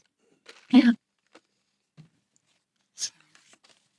So, you mentioned during our meeting that your first day on the job, you found out your budget was due in a week. Yeah. Have you had more chances to dig into it a bit more since then? Or Yes, definitely. I've spent long hours with Mary. Thank you very much for teaching me how to get through all of that, and with Eileen, our finance director. So it's been I've had a lot of time to dive into our specific contracts, our building contracts, the library specific contracts that we hold under the contracted services line. So things like our CW Mars consortium fee, and then the fee that we have to pay to Biblioteca to maintain our RFID tags and the automated handling system. So I have a pretty good idea of everything that we have to pay for. We're still barely able to cover that. But like I said, if there's any kind of emergencies, we've already been working very closely with the trustees to cover those expenses as needed. So, I was wondering if you were aware of the trust funds that the library trustees have at their disposal to help with some of the money here. yes, definitely. We haven't had an in-depth conversation about the use of those funds, but they're certainly on the table, and I think that's a conversation that we'll be having. Right, just to give you a little information, they haven't been used for 24 years. The library trustees had come to the finance committee when I was on it the first time, insisting that principal had been spent. And I did an extensive amount of research and sent them a lengthy dissertation on the trust funds, what they were to be used for, and the fact that they had not been touched as far as principal goes, and that a good deal of interest had built up in them. And last summer, Mary was kind of pulling her hair out with respect to things that showed up as trust funds, but she couldn't find any documents. Well, I found the rest of them for a variety of different funds that we have, and can provide you with detailed information on that. I don't have at my fingertips, because I don't have the letter I sent to Mary, the amount of money that has built up in interest. There's some work that has to be done on them to see if we can spend money. For instance, one of the trust funds specifically said used to be purchasing children's supplies for the South Grafton branch of the library. Well, that doesn't exist anymore. I don't know what has to be done to change that, if you actually have to go to probate court or not. But there's a pile of cash there that you could use for the reasons that are listed in the wills and the bequests. That some require sign off by the library trustees, others by the library director. Okay. Great. I appreciate that. Thank you. How much is in those, Skip? How much is it? I don't know right off the top of my head. I looked at probably 30 of them and went to the probate court and got stuff from people's wills and all kinds of crud. Mary has it. It's. I think all of those are in Vadar, right, Mary? Yes. Yeah. I think I have seen the the money. Yeah. Yep. Definitely. And just for the record, the trustees. If you're going to speak, please come up to the microphone and state your your name and address. Thank you. Thanks, Harry. Hi, Aaron Vandestein, Library Trustee, 3 Institute Road in Grafton. Now, I don't have the specifics on hand, but the library trustees have expended some of the trusts that are available, especially surrounding the renovation of the Grafton Public Library. Katrina wouldn't have that information on hand, and neither would I, but I believe Mary may have some of those trusts and how we may have expended those. Yes, I believe for the during the capital campaign, the new construction, we did transfer, I believe, 120,000 out of one of the trusts. So we have utilized some of the money. Since then, we have not utilized any trust fund money. To date, you have $145,020 in your non-expendable and expendable trust funds. Right. So there's certain stipulations on some of those trusts where you can only spend up to a certain amount. And I don't disagree with, is it Skip? Yep. Yeah. I don't disagree with Skip. There's probably more we can do in terms of analyzing those trusts. But generally, we try not to touch the trust because they accrue interest and become an asset for the library in case we do need to spend them. But if there are extenuating circumstances, certainly we can take a look at those.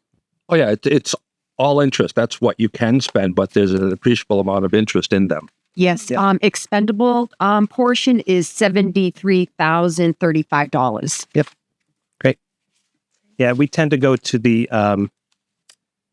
state aid fund generally when we have operational funding expenses before we go to the trust, because those are monies that were entrusted to the library by patrons and supporters of the library. So we tend to go to those last and first to state aid. Thank you. Okay. Thank you. Thank you. And we said there was about 200,000 in the state aid fund. Is that correct? Mm-hmm. It's big words. Yeah, that's nothing to see that. I just thank you for the presentation. It was very easy to understand and really well done. I think like my kids are older now, but I know when they were small that we spent so much time at the library. We were a single income house, did not have money for, Apple Tree Arts music programs or anything really. It was like, what can I do for free? Playgrounds, library. And you're probably seeing the adult books go up because the kids' books are going up. So the parents are there and they're like, oh, I'm going to grab a book while I'm here.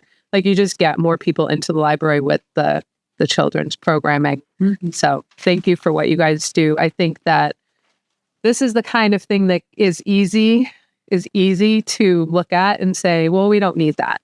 But as a community, the people that are actually living in Grafton and working and doing all of these things, we do need the library because we need a place to take our kids when we don't have the money to do other things. And I think without it, it just leaves a really big gap. And I think it's easy as you get older to forget what it was like when your kids were little and you needed those communities and those people around you. So thank you for putting it the way that you did. The other thing I would say is that you did a good job of, going through and taking money from where you could while still maintaining what you need to in order to stay within all of our obligations. And I think that that's something that people who don't really understand municipal finance think, and they compare it to business finance, and it just doesn't work the same. You can't just cut from wherever you want to because we have contracts, we have obligations. You do something here, and then you lose your certification, and now you're in trouble. So it is not simple. None of these things are ever you really can't reduce them to a soundbite or a meme or a 3-sentence thing that you can put out on Facebook, which is, I think, where conversations tend to trend these days. It's like, how can I say this in 2 sentences? You can't. It's not that simple.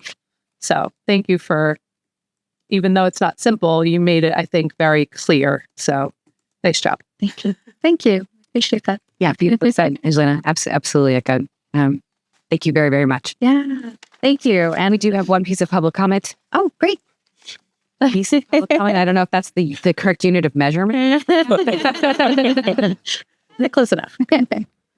Morning, Andy Jefferson, 31 Weston Street. My oldest is a frequent visitor to the teen room. I know him and his friends really enjoy walking over there after school. They have a great time. Like Angelina said, I made a note that it is very easy to sleep on the value that the library adds to the community. That return on investment number was incredible, and I was wondering if you could speak a little more to, kind of how that's formulated. Yeah. It's an imperfect number, as you'd imagine, because it's an imperfect tool.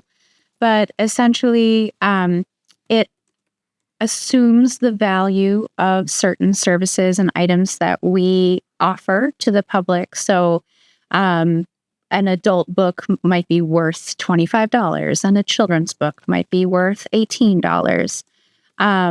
And meeting room use, assuming that if you were to rent something somewhere else, is worth $20. And so I took the number of times that we rented out a meeting room or a study room and how many items we circulated in different categories, multiplied it, and then added it all up together.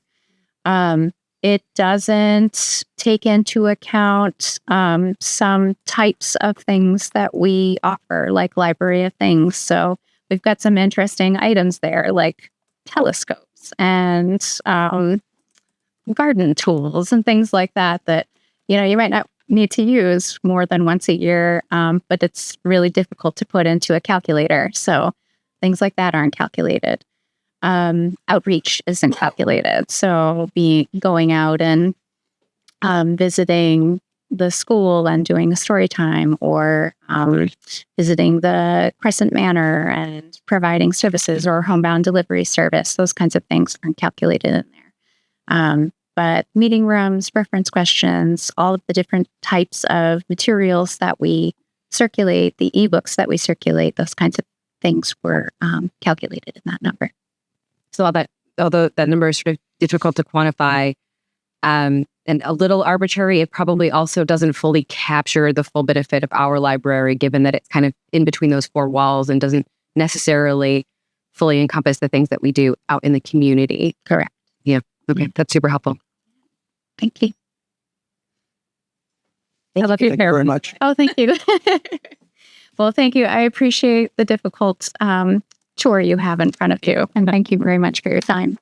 Thank you. Appreciate it. Take care.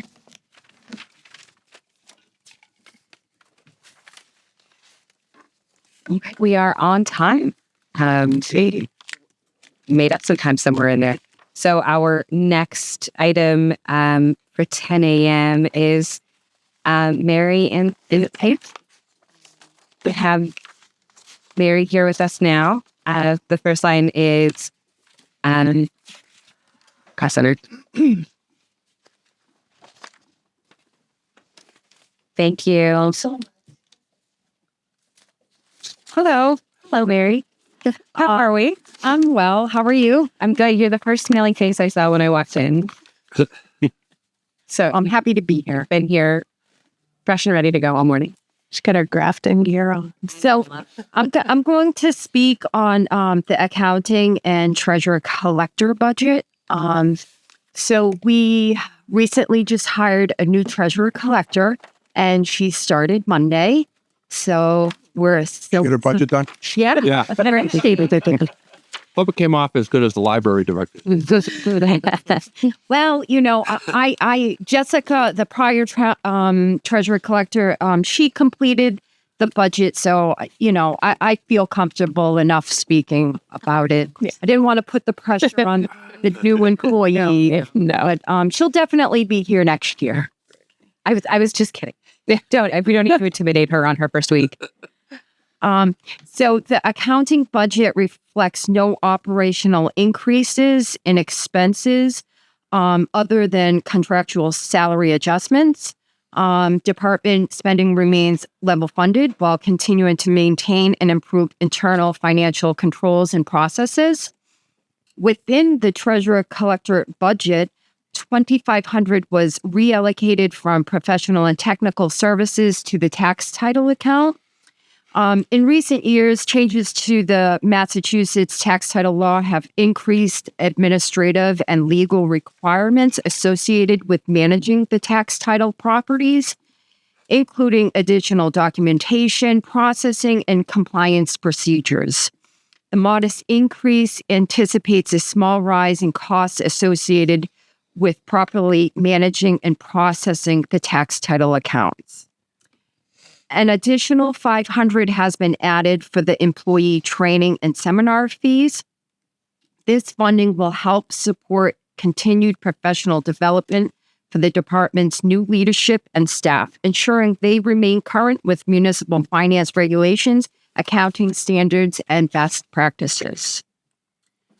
I also wanted to speak a little bit about departmental activities and milestones. Over the past year, the Accounting and Treasurer Collector Office have completed several significant initiatives aimed at strengthening our financial oversight and improving record accuracy. With the assistance of the Finance Committee member Skip Currier, the department conducted extensive research and reviewed the town's trust funds. This work included reviewing historical wills, trust documents, and town meeting records to determine original intent and legal purpose of each fund. As a result of this work, several trust funds that had been inaccurately categorized were properly reclassified to ensure compliance with their intended purposes and accurate financial reporting. The department also conducted a similar reconciliation and investigation review of developer performance bonds held by the town. These bonds were reviewed and reconciled against the general ledger, bank records, and documentation maintained by the planning and conservation departments to ensure all balances and obligations are accurately recorded. Additionally, the accounting department is currently implementing a new purchase card, P-card program. Purchase cards are controlled credit cards issued to authorized employees and approved town purchases. The program will streamline small dollar procurement, reduce administrative processing associated with purchase orders and reimbursements, and improving purchasing efficiency. The program will operate under strict internal controls, spending limits, and monthly reconciliation requirements to maintain accountability and transparency. These efforts reflect the department's continued focus on strengthening financial controls, improving record accuracy, and modernizing financial operations while maintaining a responsible and stable budget. Thank you. Any questions? Thank you, Mary. Any questions? Looking at the top line budgets for all of these, I mean, they're flat. No essential movement, but it sounds like you guys are also doing a ton of due diligence inside of your departments to ensure that we do know where every single one of our pennies are, accessed or unaccessed. So thank you also, Skip, for being a huge part of that. That's fantastic. Thank you, Mary. You're welcome. We know that without you, Evan would be adrift, and it's he'd be bald. Oh no! Oh no! Mary, I just have one question, and it did come from some of the historical stuff. In the past, the Treasurer Collector's Office had to do all the foreclosure stuff. With the modernization of that program, has it changed over? No, that's still, okay. yes. And we also have Tammy. Yeah, come on down. She's the department head for the assessor. Good morning. Good morning, Sonika. How are you? I'm well. How are you all? So well. Thank you for coming down. No problem. Okay. So,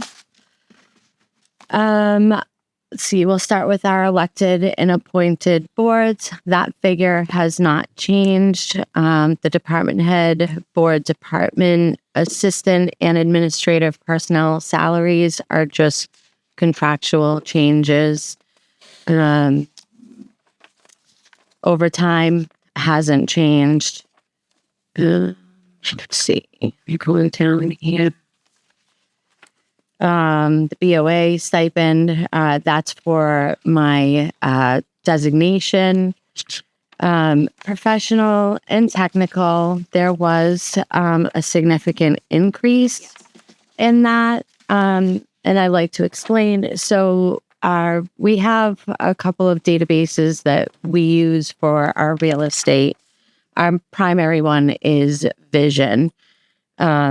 We were having some issues with updates for the database, storage for photos. You do take photos of all of the properties when we go out to do inspections. I believe at one time we had to add, memory to increase.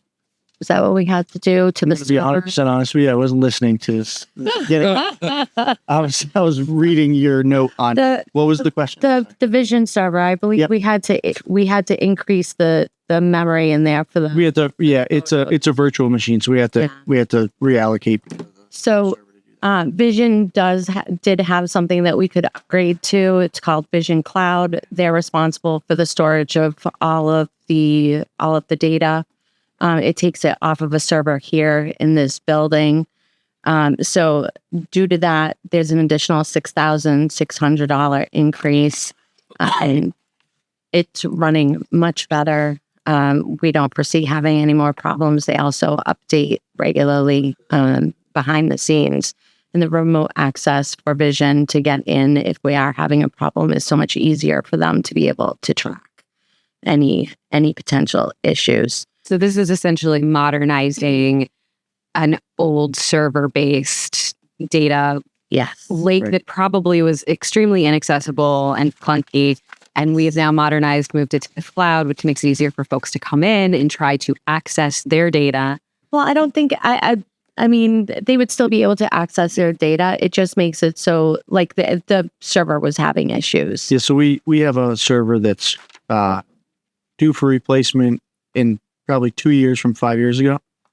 Shocking. But it's also the town overbought, and I don't know what what was going on at the time. But the server that we have is very large, very expensive, probably too large and expensive for what our needs are. So when we offload things like Vision to their cloud, when we do move forward with replacing the server, we can go to a smaller server and not have to be as heavy with our replication because we're not storing that data ourselves. Yeah. So that $6,000 a year won't pay for itself, but it does offset the cost of having to buy a new server. We're also delaying server purchase because of the RAM shortage and all that. And it's crazy. Expensive. So expensive right now. Yep. I think it just protects the integrity of our data and, you know. Yeah. And one other thing is that we're not responsible for the security of it. Yeah. And the security of it is a huge thing these days. So yes, having Vision manage that for us is the way to go. So, and we'll be reducing risk. Yeah. I must have dozed off. Did you change your top in between? Yeah. Yeah. When the police chief got it was fire and now it's police. I also when that clicked in for me. Yeah. Is my wardrobe change in between acts. I thought I left the room and came back. Well, if the other departments would give me stuff, I would have more. Be doing a quick change every. Yeah, I'd do it too. You know I would. I believe it. Sorry, Tammy. That's perfect. So the subscription increase, was also a subscription increase of $1,920 for Vision and the web hosting, which was $270. Those are our typical increases. The other program that we use a lot is Nearmap. So there's a new $500 fee for Nearmap. What it's for is it's an uploader.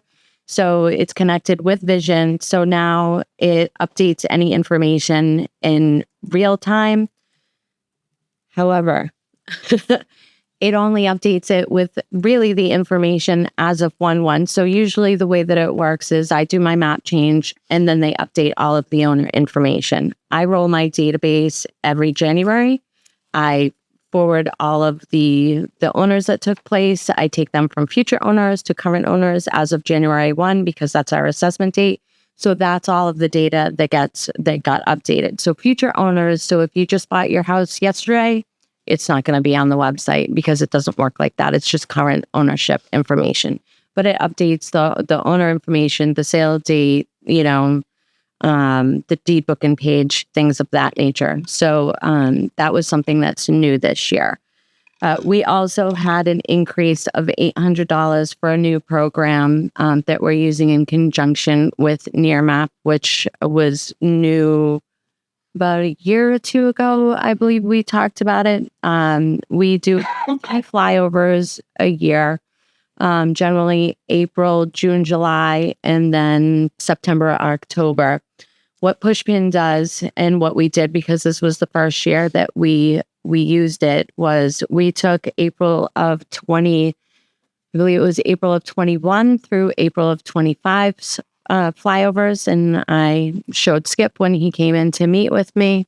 And what it did was it compared all of the flyovers and it puts a little push pin and they send me a link. I have about 1,095 changes. So what it does is it looks at every single change. It puts a little push pin there. And then I have a link to go to look at it. And then we have to look at vision. We look at the regular Nearmap and say, have we picked this up? So I think the example that I showed Skip was there was a house that had an extensive deck addition. We had already had it. So now we can check off that we got that, but that's something that we're using to assist us with trying to,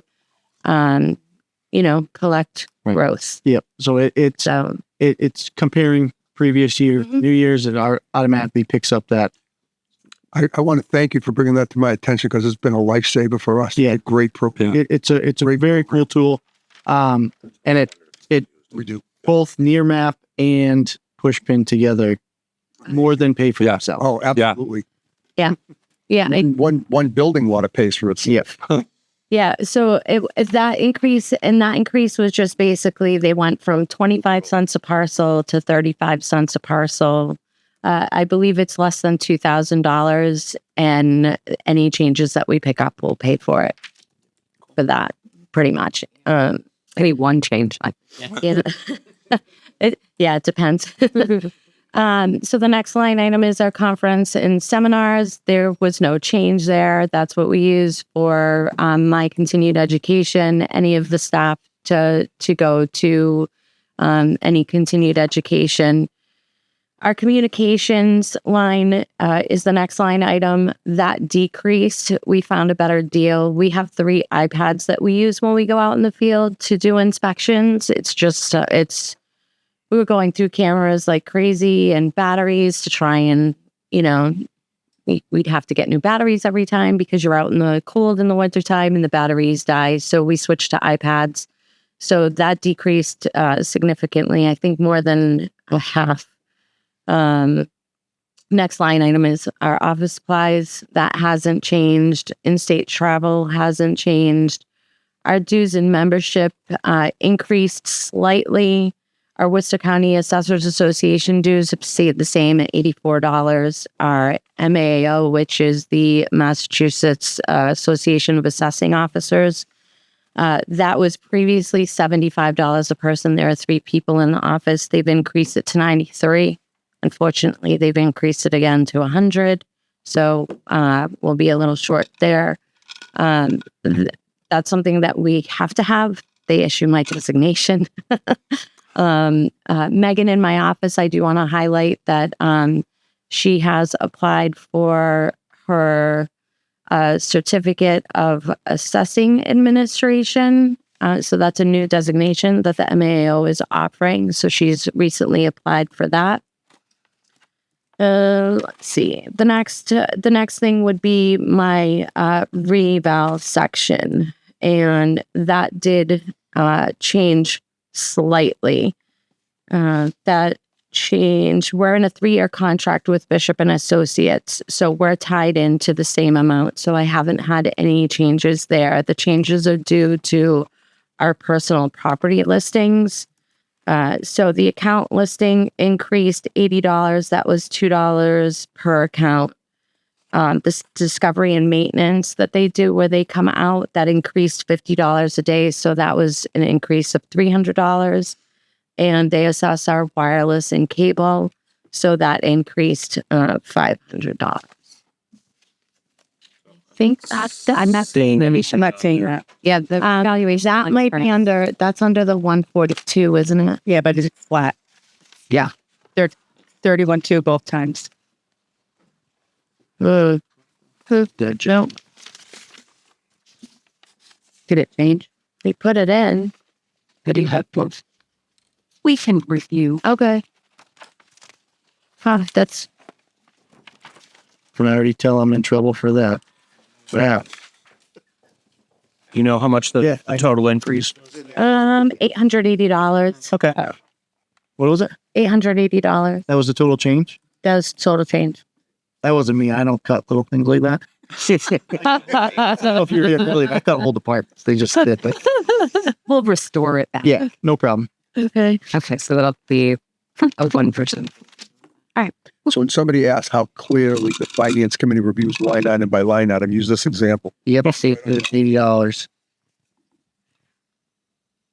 Did it not change because maybe it was rounded and we didn't change it? That could be it, maybe. They're $32,080, right? Yeah. Well, Yeah, 880 plus the what was there. the 31. Yeah. Look at that. There you go. Done. Already Okay. fixed it. All right. Sorry about that. Magic of the internet. Well, thank you so much, Tammy. Nobody has any questions? Well done. Thank you, ma'am. We so appreciate it. Oh, you're welcome. Thank you.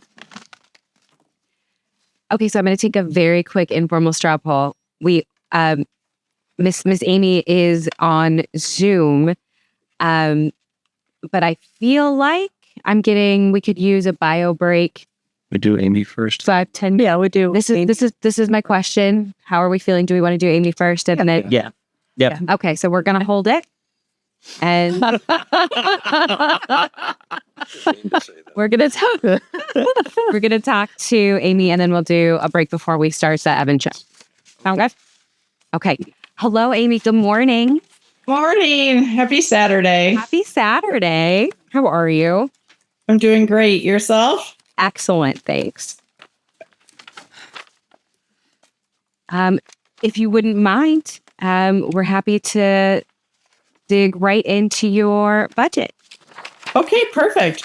All right. So starting, do you need me to go over the salaries or do you want me to do the changes? The changes are where we like to focus any significant or changes at all, really.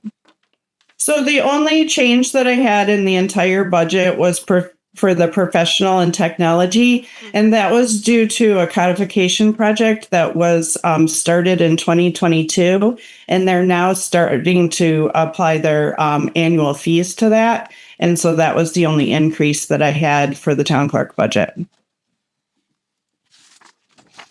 And what is that project? So that project is purchased through eCode 360, and what it will do is put the town bylaws and the home rule up online, and every time we have an update, they will put the update in, and then we'll just double check it to make sure that it's correct, but it's an online program. Yeah, so I thought it might be it was mentioned in last month's charter review meeting. Yes. Yeah, and just to piggyback on that a little bit, it makes it a clickable document, a searchable document. So we have that information online currently, but just in PDF. This makes it much more interactive and hopefully user friendly to find the information that you're looking for.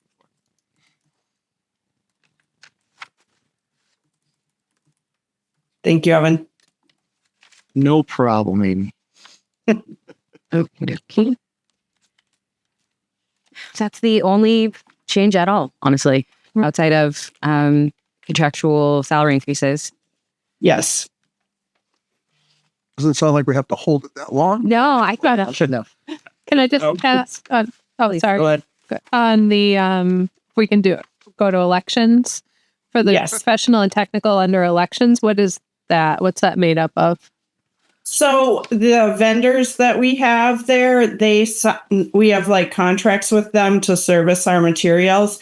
And then also for each election, we have to have like ballots printed, or for the tabulator, we have cards that read the ballots. Uh-huh.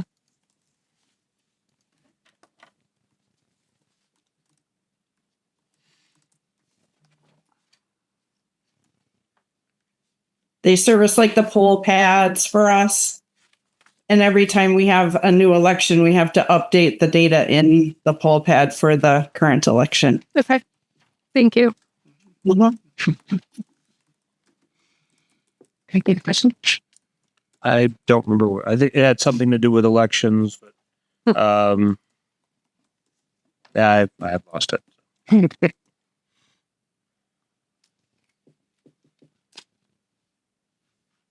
Okay. I don't believe we have any additional questions. Thank you, Amy. We so appreciate you taking the minute or two to chat with us this morning. Okay, have a great weekend. You too. Thank you. Okay, so I propose that we take an 8-minute break, because that brings us directly back on time to 10:30. Second. I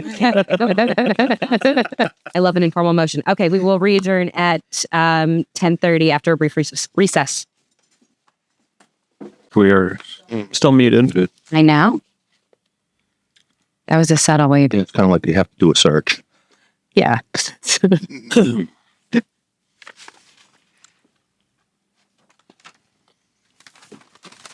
Okay, great. Thank you very much, Amber.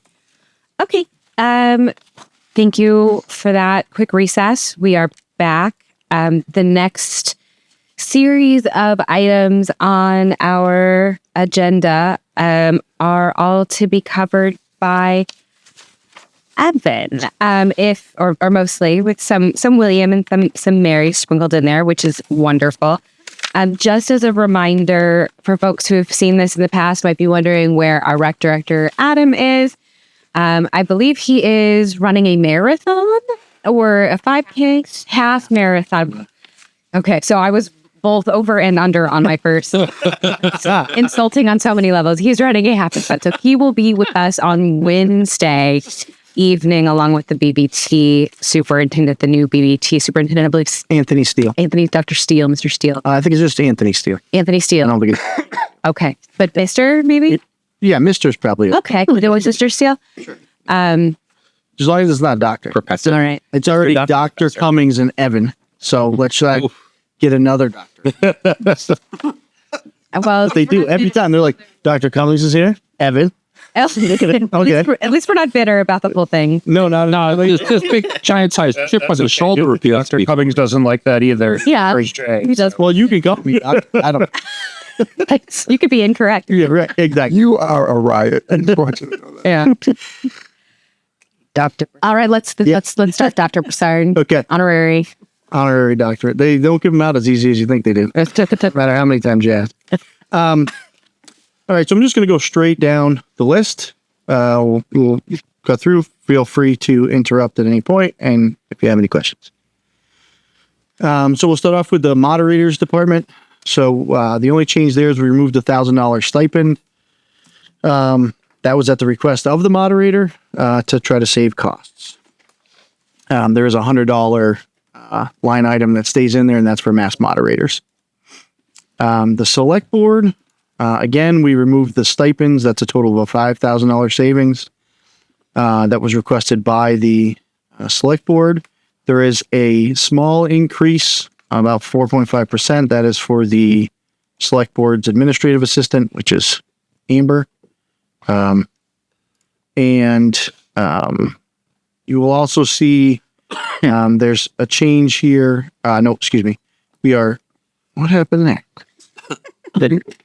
We received their quote for next year, and it was, I believe, like 30,000. No, I know, but it got zeroed out in here. Shouldn't have spent it for us. Yeah, we zeroed it out because it's going to be in the capital. Oh, yes, thank you. Yeah, that's going to be in the capital plan this year unless the override goes through as a cost saving measure to try to get that out because every 5 years we have to do additional testing and reporting, which is why it gives it outlier year at year 5. And that is it in the select board category. In my category, we have a 2% adjustment on my salary line. I do want to talk about the assistant TA because that's come up online a couple of times. So I just want to make sure that we go through that. That shows a 10% increase.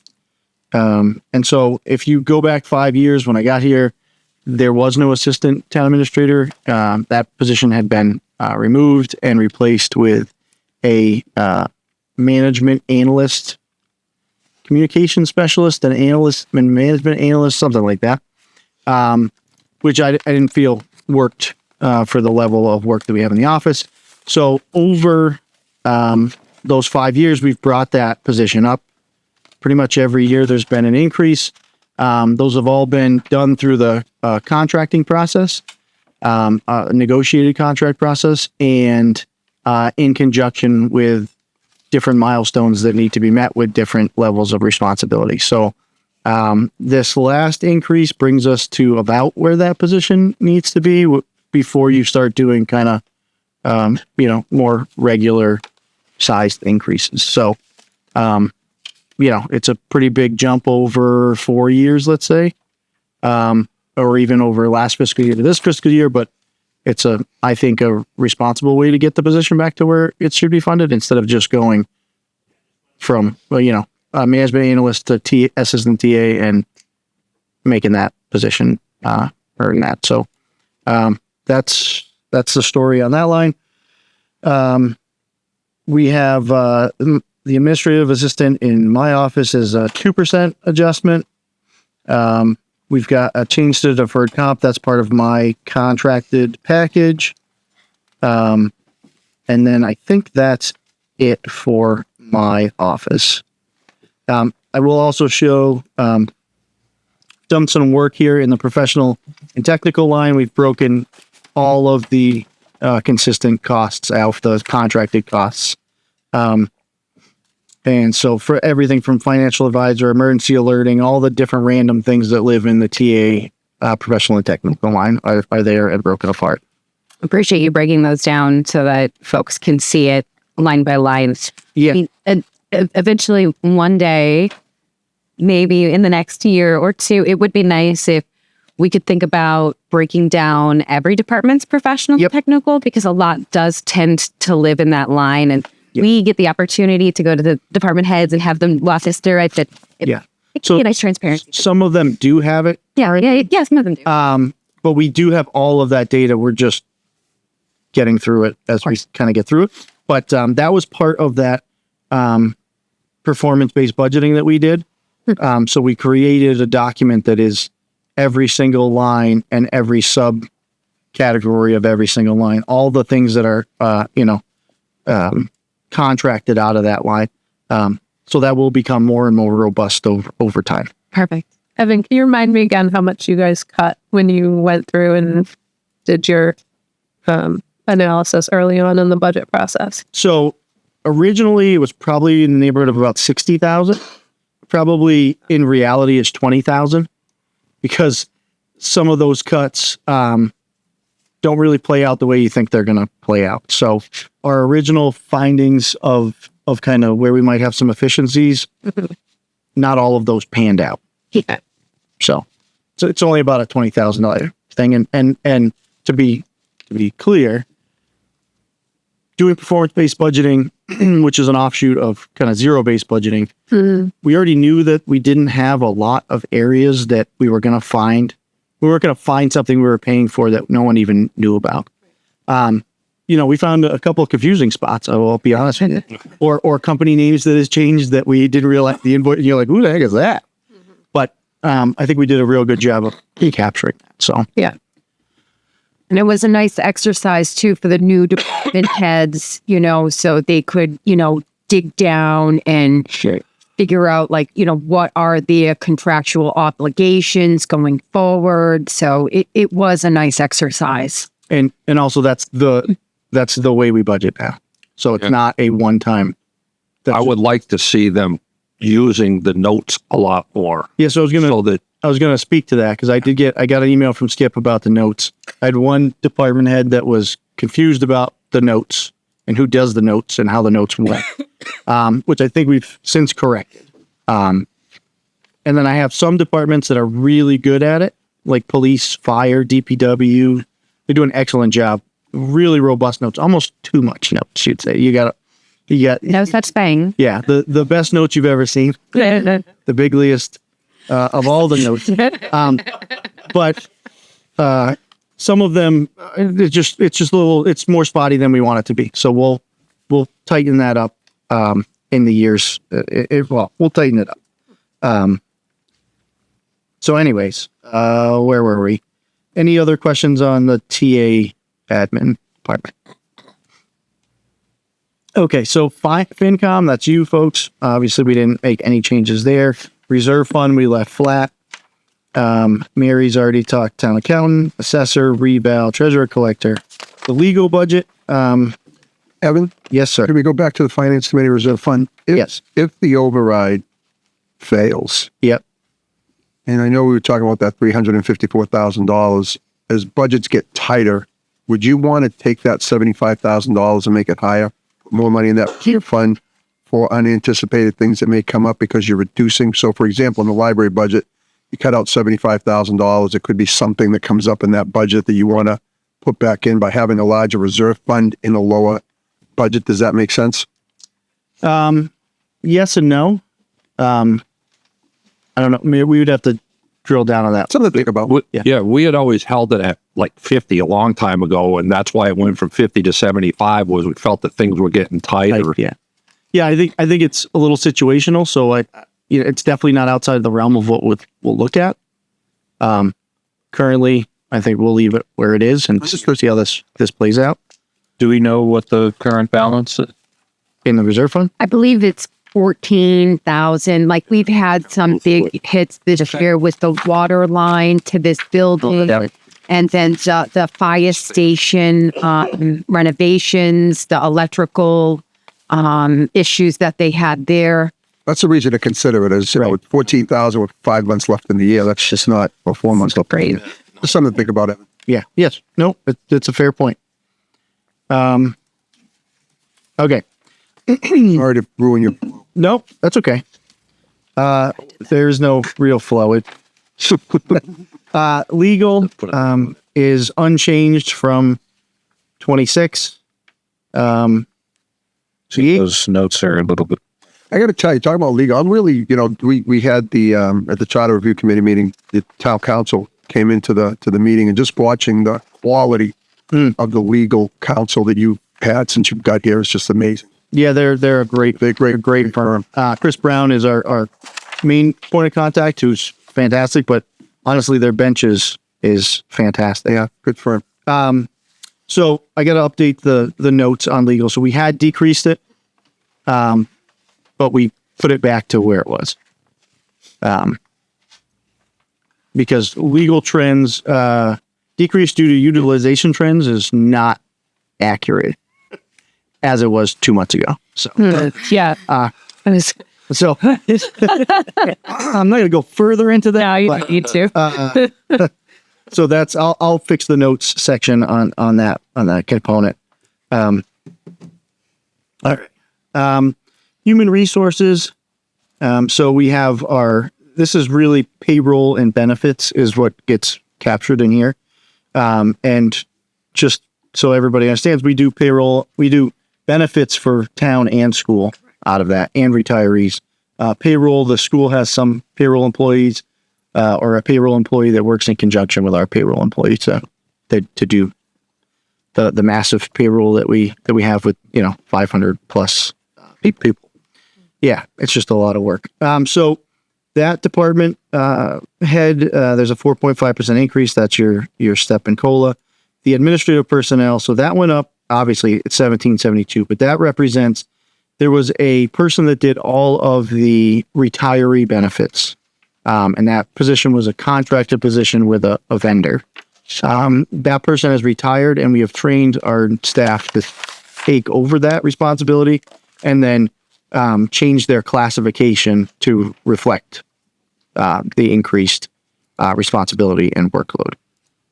Do you recall what the contractor was being compensated at? Like, is it comparable to this dollar amount? No, we've gotten a bargain. Yeah. I think it's about a third.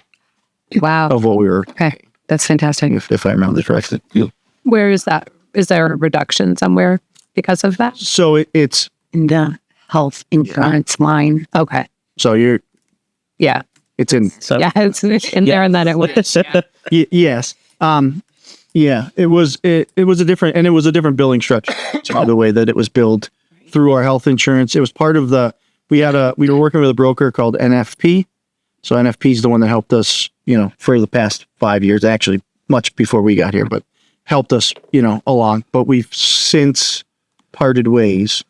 And so the fee structure changes as well. Now we're paying about $24,000 in $20,000 in, well, I had a two, in consulting fees, to help us manage, all the employee benefits. Everything else in that line, I believe, is the same. There's a note on an increase on professional and technical that is probably not there since it didn't change. Okay, you may want to change that. Okay. It was a carry forward from last year. All right, we can just silently make notes on these things. I have to point out every single thing. No, okay, so yeah, we'll make that tweak. All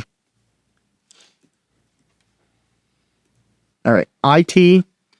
We've kind of gone through and culled quite a bit out of there as we try to make the budget work. You will see that we kind of just went through and made adjustments across the board in that. So obviously that's not where we would want to be, because we weren't doing a lot of things that were over and above. But it is what it is. If we do pass the override, we can look at fixing that line a little bit.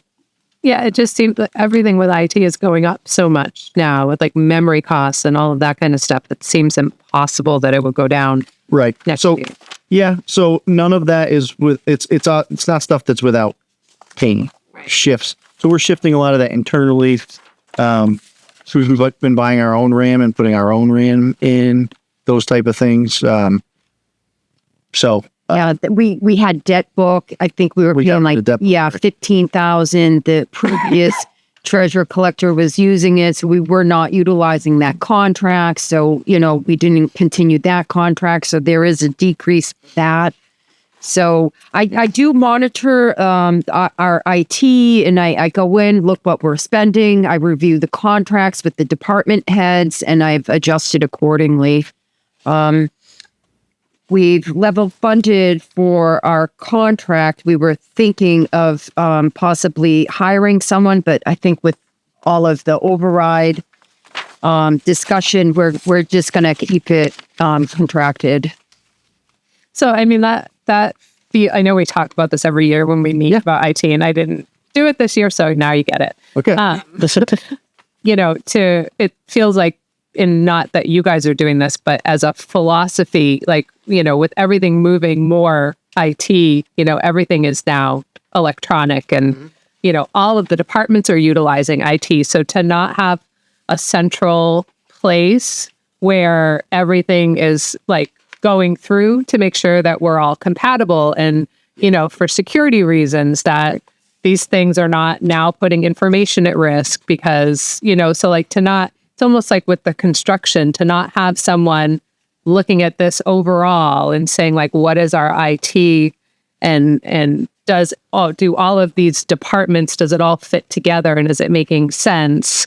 It's like being, penny wise and dollar foolish. Like, it's going to cost us money down the road. So I don't know what the conversations have been with select board, and it's, not fantastic right now, but as far as like just kind of looking at, should we have an in-house IT department where we can centralize all of that? And it's like, what does our consultant do for, like, so what do we use the consultant for, the IT contract? So the consultant is all of our 24/7 like help desk support. Okay.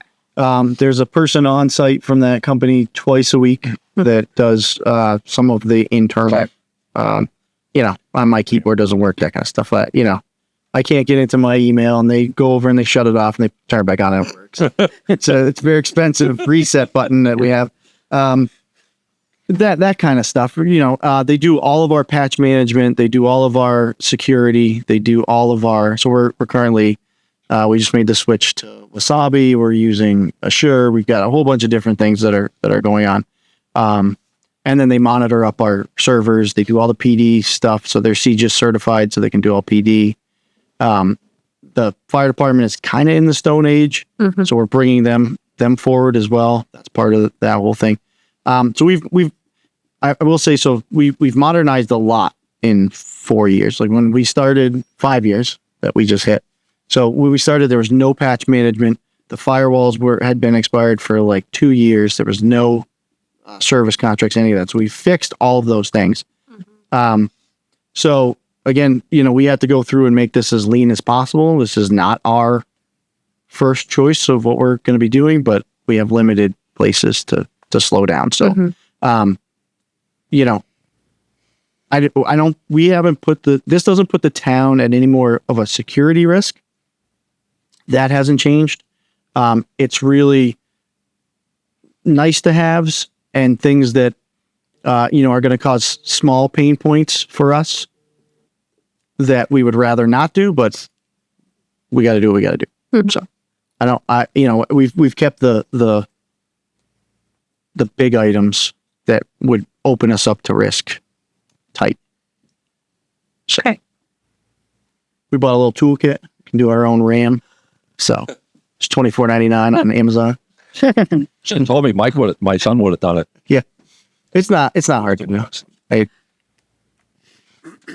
It is expensive now. It's DDR5 is through the roof. But anyways, okay. Any other IT questions? Okay. Copiers were the same. Town clerk we just did. Election registration we just did. Cable TV, that's that. Why is it showing up as 407? Oh, because it's got the That's tone. yeah, he's not coming. We've made no changes to PEG access, so I wasn't going to ask him to come in and do that unless you have specific TV questions. It's a self-contained budget, so any monies that we don't spend go right back in and can reallocate next year. Conservation Commission, we do have some increases there. So this looks like a 36% increase. It's not a raise for the department head. We were paying it out of wetlands fees, and that account is not regenerating fast enough. And so we have to shift some of that into the operational costs. I don't think that that's a fee problem. I think it's the nature of fees, how it works. We spent more than we were taking in. So we've moved some more out, and that should help us reach equilibrium. And we're still taking some money out of that, or did we stop and then we're going to come back? We stopped and we'll come back because it will be fully depleted. Right. Let it rejuvenate a little bit, and then we'll try to make sure that stays the same. Yep. And then the rest is a 4.5% increase, and then everything else is pretty much the same with the amount, with the difference of $300 for communications. That is a iPad that has cellular connections, so when they're doing field reports, they can do them right there in the field. And that's it, I think. Conservation Commission. Planning Board. So we've left this department head with a 4.5% increase. We have that job currently posted, so that could be subject to change up or down depending on how that negotiation goes and what we get for a candidate. The assistant planner is an increase. Mayor, do you remember what the outlier is on that? Why that's not the same as the other? I think we were just adjusting. Yeah. In the previous year, I think we had to do a transfer last year. I'll double check that. Yep. That's I think that's what we talked about. I think we underfunded that accidentally and then had to make a adjustment here. And then this shows the planning board administrative personnel. This is the planning conservation admin position that has been cut. So obviously subject to that other vote. We've removed some funding for the consulting line, some training dollars. It's all small dollars that adds up across the account there. Yes, sir. Can you talk a little bit about the impact of losing? I mean, my understanding is this administrative spot has been kind of unfilled quite a bit. So it's a tough one.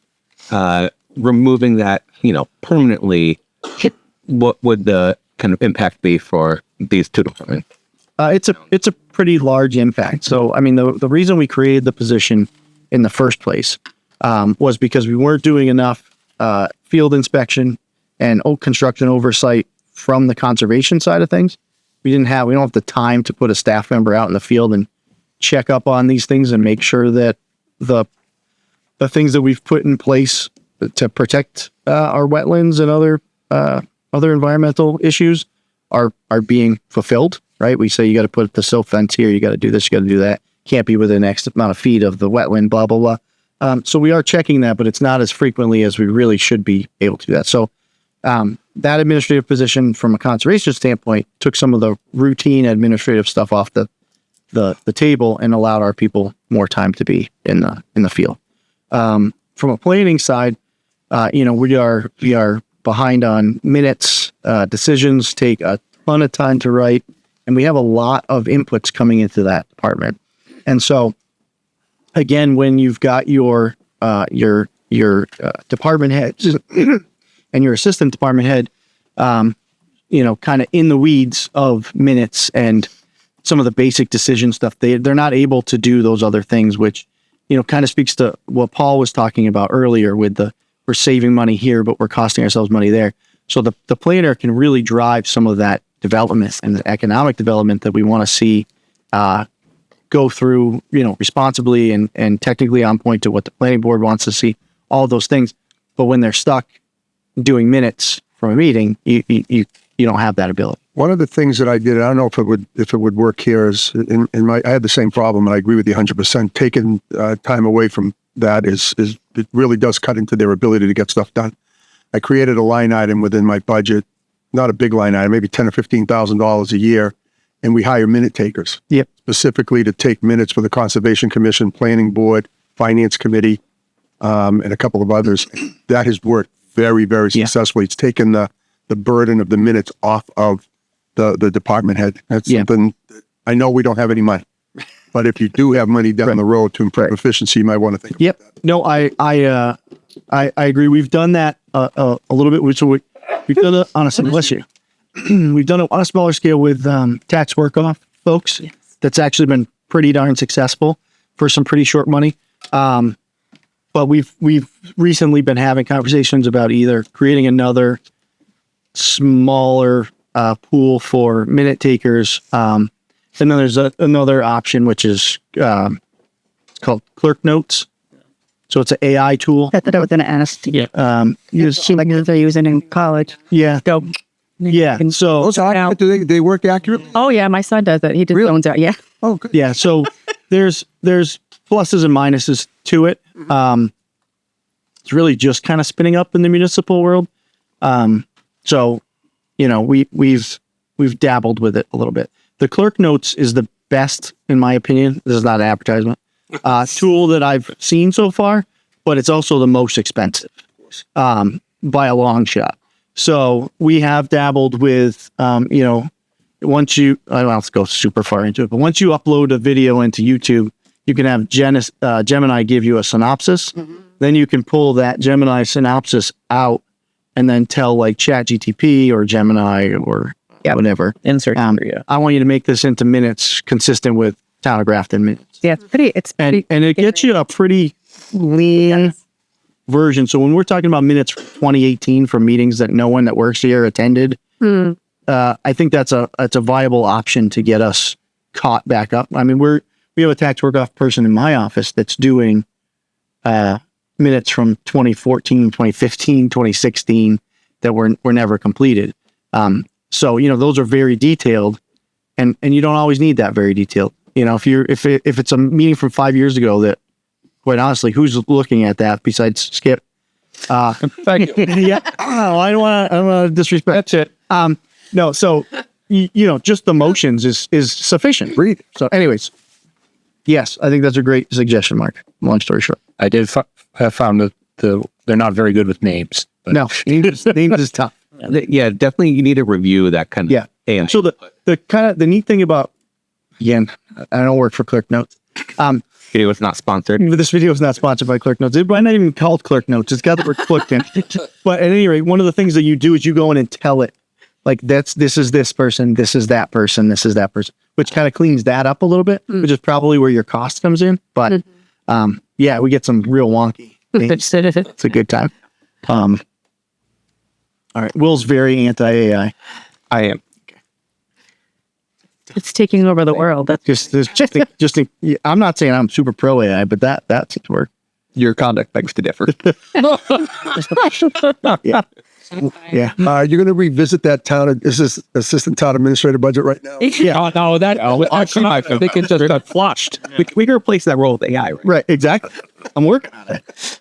I do like the AI gives me less sass. That's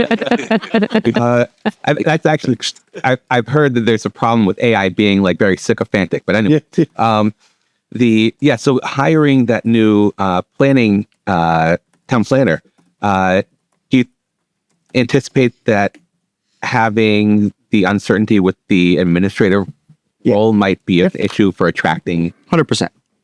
I think it was a problem with retention. I think we've had 3 department heads leave in 3 months, and their exit interviews. Well, I only know 2 out of 3. I don't know what the third one is yet, but it was Fiona, and she gave me a hug when she left. So I'm thinking she liked me okay. But Fiona left. Yes, Fiona. Yeah. That's a big loss. Yeah, that's why it takes a position on here. Right, and so that's I think that uncertainty drives that, because even if people like where they work, with all the uncertainty that kind of surrounding us, they'll look for other opportunities that are more stable. So that said, I don't want to mischaracterize that. Fiona she's the deputy planner at Somerville. She's very capable of being in a bigger place that does more urban planning, and I think that'll be a good, fulfilling career move for her. But I do think, generally speaking, yes, it's harder for us to retain people when we have this uncertainty. Right, and we are competing statewide with places like Somerville. I mean, we throw out like Uxbridge and Northbridge, and we should be concerned about those as well. But it's a large state with a lot of opportunity for these departments. And it's a different market, right? So if you looked at municipal service 20 years ago, most of the people lived in the municipalities they serve. Grafton currently, the last I looked, we had 36% of the people that worked here lived here. That demographic, that is school in town. So that has shifted dramatically. Most of us that work here now don't live here. And so I don't know where I was going with that. That's a shift, right?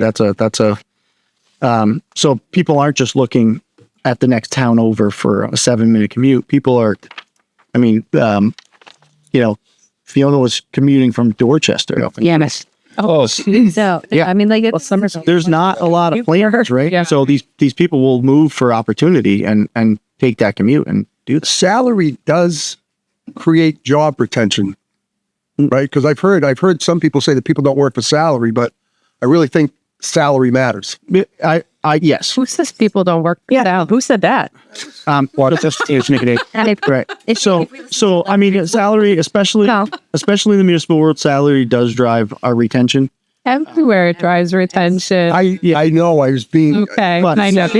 I know. They're being a little facetious. No, I'm actually not being facetious. No. I'm back out of this conversation. Yeah, I'm sorry. You definitely should back out. All right. All right. So yes, we are seeing some retention issues. We did a salary study about 5 years ago, and I think without doing another salary study, I can tell you that we're losing footing because other communities around us or in the state in general have grown by leaps and bounds, and that's hard for us to keep up with. Yeah. Sorry, if you want to continue on with that, I have a little more question about planning board. That would be lovely. Okay. Or just maybe like a comment. I have seen you mentioned it about having the tax work off and having that support. I know that other departments are doing that too. Yeah. I think that's a great creative solution to find some savings. I mean, I think I'm not sure how many departments are doing that, but it's a lot. This is the biggest. Well, that I know. I can't even say the biggest. It doesn't matter. I have no metrics to back that up. Vaguely, yes. We have a great, robust senior work off program in the town of Grafton. There's about 22 participants spread across town-wide. Yeah. Yeah, we have them in the town administrators, assessing office, the payroll benefit office, highway department, board of health. Yeah, it's pretty awesome. Clerk's office. So, I mean, folks are doing a lot of work in that program, and it's been great. Plus, as an aside, we've built some really great relationships, I think, with folks. They really do get entrenched in the departments, and it's really cool to see. Do we do any kind of outreach to grow that? Because I mean, it's a very mutually Absolutely, the Council on Aging. Yeah, we do it through the Council on Aging and their newsletter and all of that, and that's where we've gotten probably 95% of the people that are in the work off program. So, thank you. We were talking with the DPW, and we were telling us about how the relationships they've created there and how just they really appreciate it. Yeah. So I think knowing, I wasn't sure how many departments are taking advantage of that, but hearing that is great to see. Yeah, it's awesome. It was when Mary and I came here, the previous community, it was like pulling teeth to get people to participate. Right. Wanted the program to be bigger and more robust and more helpful, and it was hard to do. But here, people have just really, grabbed onto it, and both staff and people that want to participate. So it's been good. I think it's also a reflection on our senior center and Council on Aging, how engaged we've been able to help the community become. They are aware that things are occurring, and they want to continue to help out and be a part of it. I think that's and the depth of talent that we've had come and be able to align people that had a career that are now retired that are doing this tax work off. It's been really cool to see. I mean, and also hats off to department heads too for finding those creative solutions to try to find savings in their budget. I think that is worth recognizing. Yeah, absolutely. Yeah, thank you for bringing that up. That was a great point. All right, planning board. Thanks, Kit.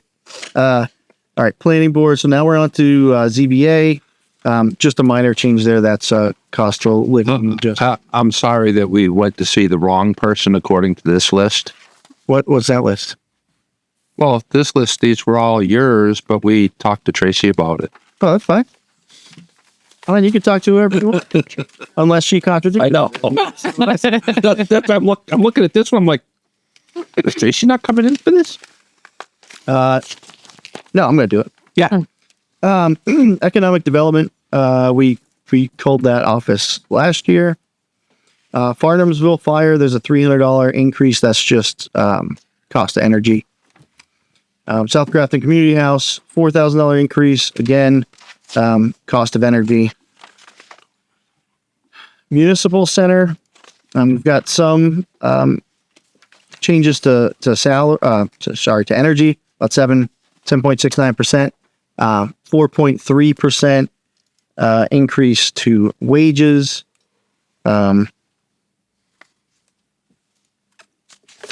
Is that conversion of one part-time to full-time, was that this coming year, or is that a past? That's that already happened. Yeah.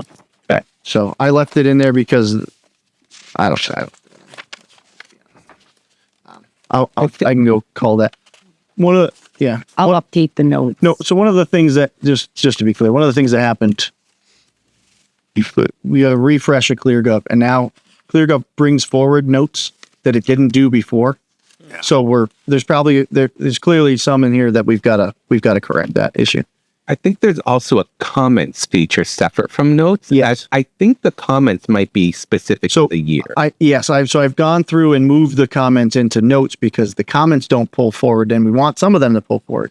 But also, I can't get them to print on a spreadsheet to show you. Right. I can only get notes to print. So it's a little wonky. It seems like you would want the notes to pull forward, but then you just go in and delete them if they don't pertain to so that you. So it's a double-edged sword, right? So you bring forward the notes so it refreshes everybody of like if it's your standard 4.5%, just have it say salary and COLA adjustment, and then good, that's a good note. But then some of the notes obviously change year over year, and one of two things happens: either if we don't pull the notes forward, we wind up with these really thin notes that don't really tell the story, and if you pull the notes forward, people leave them and get complacent, and then they're a 4-year-old note. So you got to go through each time, and this represents quite a good deal of work, changing notes. There are clearly some pitfalls in there. It was frustrating the first year doing them and putting all kinds of notes in for the budget, and then the next year, they pull up to do the budget for the park. And I'm like, Mary, what happened to them all? She goes, we thought it was going to pull them forward, but it apparently doesn't. Yeah. So to ClearGov's credit, we told them that that's a problem, and they fixed it. Now we're on to a different problem. I think the comments originally, weren't they for like going back and forth? Comments is supposed to be us and you folks. But again, now we have an open meeting law problem. We have to make sure we're capturing that and make sure we're discussing that in an open meeting. So we've been using notes almost as a reminder. So you see the little notes flag, and it'll go in, and Mary will say, this needs to be updated still. And you do that and then kill the note or the comment. Yeah. But yes. Okay. So municipal center, did I do this already? Yes, I did. Yeah. Unclassifieds, this is obviously our health insurance and pension. So pension's up 9.72%. That's a $339,000 increase. Medicare FICA relatively flat with a 1% increase. Group health insurance, we're carrying a 7.9% increase. Wait, did you mean a 1% increase on the what? Mike, Medicare FICA. Yeah. Yeah. 7,000. Oh, yeah, gotcha. Sorry. Yeah. I was one line off. Our group health insurance, so again, this is a 7.9% increase. That's a 10% decrease in what we had originally projected if we did not make a change. So I think thank you. I think that's a win. Is this one still coming down? As I thought you had said it was sub 7. It is sub 7, but we're going to leave a buffer there because we still have deficit, and then we will still have run out claims. Okay. And so we need to be a little bit conservative. Yeah, we got to be conservative on that. So it's current costs versus what we actually had. Right. And then there'll also be, we will have a warrant article on town meeting to move free cash to cover some of our deficit as well. We're not going to get that deficit to zero, but we'll call it over budgeting. The percent or two that we're carrying here is really for run out claims, because those can come up to 2 years after you move. And so we got to just hedge our bets a little there. Is that accurate? Absolutely. And I'll be able to budget a little more accurately, like once everybody is enrolled in the new plan, in the GIC, and then I can budget accordingly next year. Yeah. Still much tighter than we were looking at. So very happy with that outcome. Hydrant rental, that's a change that we saw. That's South Grafton. They went up by 2,500. So we have a agreement with North Grafton that is $20,000 flat fee for hydrant rental. And in exchange for that, we offset building fees, right? So they're doing these massive water treatment plants, obviously a public need. So we kill those fees, and they charge us less for hydrants. So that was a deal we did. We do not have that deal with South Grafton Water District yet, but we will be approaching them to try to see if we can just cap that and make an exchange for fees. And we don't get charged for water as part of that agreement. So for municipal building. Correct. Oh yeah, you get charged. Yeah. We don't care. Pay my water bill, I get charged for water. No, we so that's I think that's a symbiotic agreement that we have with the water district. And I think that's an awesome opportunity to go to South Grafton as well and have that. Yeah, we hadn't because they're typically so much less Sure. Than the Grafton Water District. But it's just a matter of getting them to. They also have a baseline of I have in 28 years I have never gone above the baseline usage. Yeah. So yeah. Huh. Yeah, but 24.5 thousand is doesn't it sneeze at? yeah, I meant just the water usage. But if we can agree to cap it at say 20 and do the same agreement, and I don't foresee that being an issue. They're very reasonable people. We just haven't locked up that agreement. Because we don't have too many municipal buildings in South Grafton Water District, Farnhamsville, and community. Yeah, I mean, my philosophy as far as like the fee structure or our building permit fees and all the rest of it is that, these are Grafton residents. They're going to be paying, you're just shifting money from people's pockets. And also, the treatment facilities that are being built currently are greatly needed. Yeah. So we'd much rather get out of the way and get that accomplished. Okay. Fuel, we've left level. How are you feeling about that? Well, less good than 2 weeks ago. Yeah. Let's see what happens. So what is different town insurance versus, is that insurance for the town itself? Yes. That's just our casualty liability, workers' comp, right? Do you know where we're at for fuel this year? Under that. Under, yeah. Yeah. But we're all got. I think we just got another delivery prior. We have a contract so that we're it consistent. And we recently increased it a couple years ago. It was 100,000, and we did increase it by another 50,000 when we were having those energy crisis a few years back. So I think we're okay. Okay. So is this specifically for the pumps at police and DPW? Yeah. No pumps at the police station anymore. Okay. Yeah. All our fuel is at DPW. Okay. So that pump is just sitting there doing nothing. Yeah. Yeah. Okay. Yeah. Put out an eBay. The mobile command center. It's a bundle deal. Yeah. There you go. Must take both. All right. Police and fire, we've already talked about. Inspector of buildings. You've got a 4.5 increase. That's for the department head. You've got the assistant is where we carry the part-time inspector as well. So that's where that $32,000 decrease is there. That's one of the proposed cuts. So we'll still have 2 inspector eligible people in that office. You have the building commissioner, who's also an inspector, the local inspector, and now no longer a part-time inspector. How's that going to affect things for? Well, it'll slow down our ability to inspect. I mean, we added it because we got such a high volume, and then we were running at like 100-day, we were running 100 days. So we're running a backlog of about 100 per any given time. That just as they came, we just never could catch up. So you had people waiting, 2 weeks, 3 weeks, for inspections and for plan review and all that. So that helped us bring that way down. Now we're running a backlog of 30 or 40. So we're able to stay on top of it. So How long have we had that position? 2 years. So without it, we can expect to go back at least. Yeah. I mean, the work will get done. It just will take longer. And that was one of the primary complaints that we were having at the time. Yeah. Is time it takes. And that can also affect our,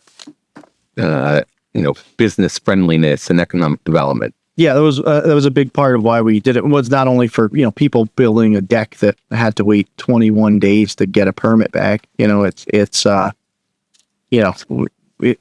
lot of workload when we're doing these big projects that the building commissioner should be focused in on and to make those processes smoother. It's actually really nice. We're doing a project right now off of Westboro Road, so 124 Westboro Road, which was a decam property that the town helped market and sell. And the principal pulled me aside after one of our last meetings and said this is the easiest place she's ever had to work. Or not the easiest, maybe one of the easiest, but it was a great compliment because no one wants to go through the permit process, right? I mean, I don't even want to be in here while they're doing it. I'm like, oh God, this is a lot. But that's the way the world works. And for us to be able to get people to say it's a great process, that's a huge win for us. So, well, that's the word that we would need to get out too, because I think that the overall sentiment was not that, 10 years ago. Correct. It was the opposite. So it takes a long time for the reputation to change. It does. All right. Gas inspector, plumbing inspector, small budgets, small changes. Sealer of weights remains. Plumbing inspector, is this the decrease I played around with some of the salaries because I've noticed in years past we had a little budgeted high for plumbing, and every year I come back to FinCom and Select Board and I have to do interfund transfers into the electrical for wiring. Okay. So I just shifted some money around. Okay. Right. The plumbing and the gas inspector are the same person. Okay. So it's just where they're working. Yeah. Sealer of weights we didn't change. Got a change for the wiring inspector. We have a new wiring and that shifted the rate. We had someone retire, correct? Yes. Just making sure. Okay.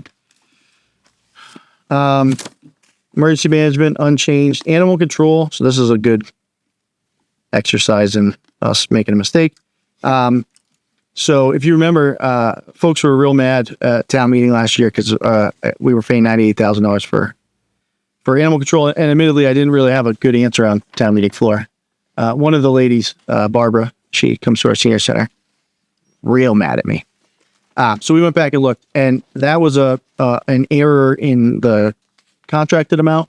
We were paying the entire assessment and not just our assessment. Oh.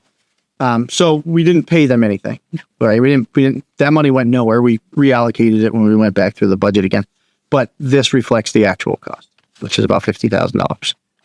Still, I think going to be too much for some folks. We'll see what happens to me after town meeting this time. Maybe they'll just be happy to see a decrease of 48. Yeah, I don't. I'm going to say that's a hard no. I don't think they listen to you. You listen to them. Well, that's how I'm going to spin it. Exactly. I'm not that great. Yes, you did listen. I did. Oh, I did. Yeah, they were correct. they were correct. Okay. BBT, I'm going to leave that for Mr. Steele to discuss when he comes in. We can talk about that a little bit. I would do want to understand the future, So, if you don't mind. yeah, so when they come in, they're going to give a presentation on it. Okay. They're going to have, hard data, but essentially what's happening is, other districts have some metric where they look and say, okay, you've got 800 people in your 8th grade class.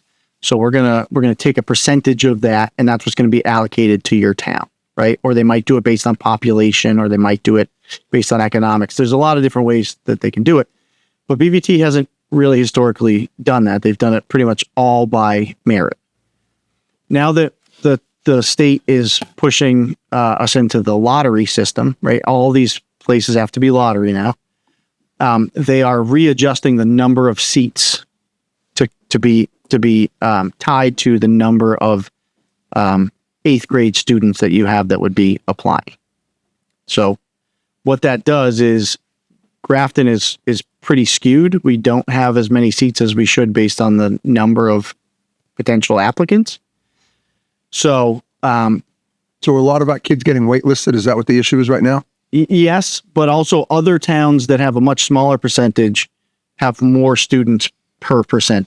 You know what I'm saying? So what they're doing is readjusting all of that. And it turns out, because this is the luck that I have, we are the most out of whack out of all 13 communities. Are you serious? Yeah, I dead serious. But again, that confuses me, because don't you guys every year Anthony comes in and says, how come Grafton doesn't have more students. No one's applying. And so I don't understand. Well, and that was also, wasn't that Dr. Fitzpatrick that was coming? Yeah. No, both of them Yeah. would say that. And they had increased us once a while ago. Right. That kind of was a substantial whack-hachi on the money. Yeah. And that was sort of the justification back then, but it wasn't, the state idea is, oh no, it's got to all be proportional. The only, well, not the only good part of this. There's two good parts. One is that Grafton kids that want to go to tech school, Oak School will have more opportunity to do so. That's undeniably a good thing in my opinion. Yes. However, the other thing that comes out of this that I think, future Evan will enjoy is that once this reorganization is done, the number of seats available stays pretty much the number of seats available. So the wild swings that we would see before when they would come in and say, you have 6 additional students this year. And then you'd watch that bump kind of go through and then they would fall off and then we'd have a decrease. And then, it's always that push and pull. That should become much less because the seats are the seats. More predictability. More predictability, right. And so that makes sense. So you'll see an increase. Yeah, so I think, 28 is probably 13 seats. Oh. Yeah. And then 20. That's going to be a lot. It's going to be a big increase. Yeah. So is it tied But to then the that's eighth in high school. grade population? What is it tied to again? It's tied. They're tying it to the 8th grade population in each Okay. So like the number of students. that are out that could potentially apply Okay. and pull for it. So Mr. Damn, he did it. So I did it again. Mr. Steele, when he comes in, we'll explain it much more eloquently than I am here. It's a good explanation, though. Thank you. But that's the nuts and bolts of it. So basically the state is saying we have to send more kids, but they're not going to give us any more money. So the state isn't saying we have to have more kids. The state is saying that admission has to be done via a lottery. Yeah, you can't pick kids. But I thought you said that this new, changing how many students we had there. That's a BVT change. Because the state is telling them that they have to have more kids. No. I think they're just happening at the same time. So BVT is changing. Is making there's a word for it, and I'm going to say it's amalgamation, but that's not what it is. But do we have any say in It's that? realigning all of that. Well, we have a school committee rep, and the school committee is the one that takes a majority of the school committee to vote on it. Grafton has some. So our school committee can decide. No, the BVT school committee. Each town has one representative that is elected by everybody in all 13 communities in the even year election, governor election. That's how I got confused. Yeah. So we will be electing our all of our. We will be electing all 13 BVT school And board members in neither one of them are a doctor. Damn it. Well, that's the only thing we have going for us. So just so I understand, the BVT school committee Correct. is going to decide or has already decided Has already decided to increase or to change how they're accepting students based on the population of each district's 8th grade students. Yes. We have more 8th grade students proportionally than like their little ratio. So now that's going to be shifted. Right. And So there'll be more seats for Grafton. No say in that. Well, you do because you elected the person on the school. And we voted for the legislators that voted to change the whole thing anyways. He's been on, but now we have no say in that. Right. We had Nothing we can do. Right. So we're going to pick another. Not really. I will say, and again, when Mr. Steele is here, we can have a deeper conversation with him about that. He was very willing to try to work with us to ease. Yeah. It was not that they came in and said, guess what? They get it and understand that this would be a burden, and especially given the current climate and the conversations that we're having. So they were well aware of that. And I really appreciated their tact of how they came in, explained everything and showed us, all the other communities and where those shifts are going to happen. And there's communities around us that are losing seats that are upset with that as well, right? It's a double-edged sword. So, yeah, I think we reserve that deeper conversation. I appreciate the explanation. Wednesday night, but that's the essential. I just wanted to understand it. I appreciate that. I didn't mean to derail the conversation. No. There's supposed to be. They told me they made a video that explains it. I have not been able to locate said video. So as soon as I have that, I will send that out to the group as well.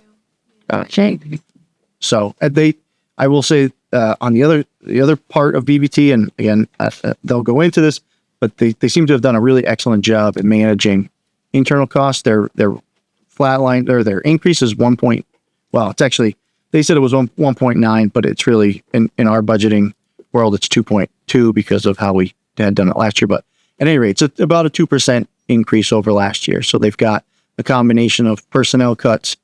I think their contract with the teachers is a 0.00.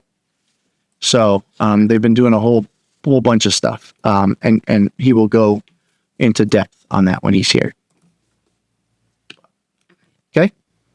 All right. Engineering, Paul talked about. Highway, Paul talked about. Sanitation. This is our enterprise fund.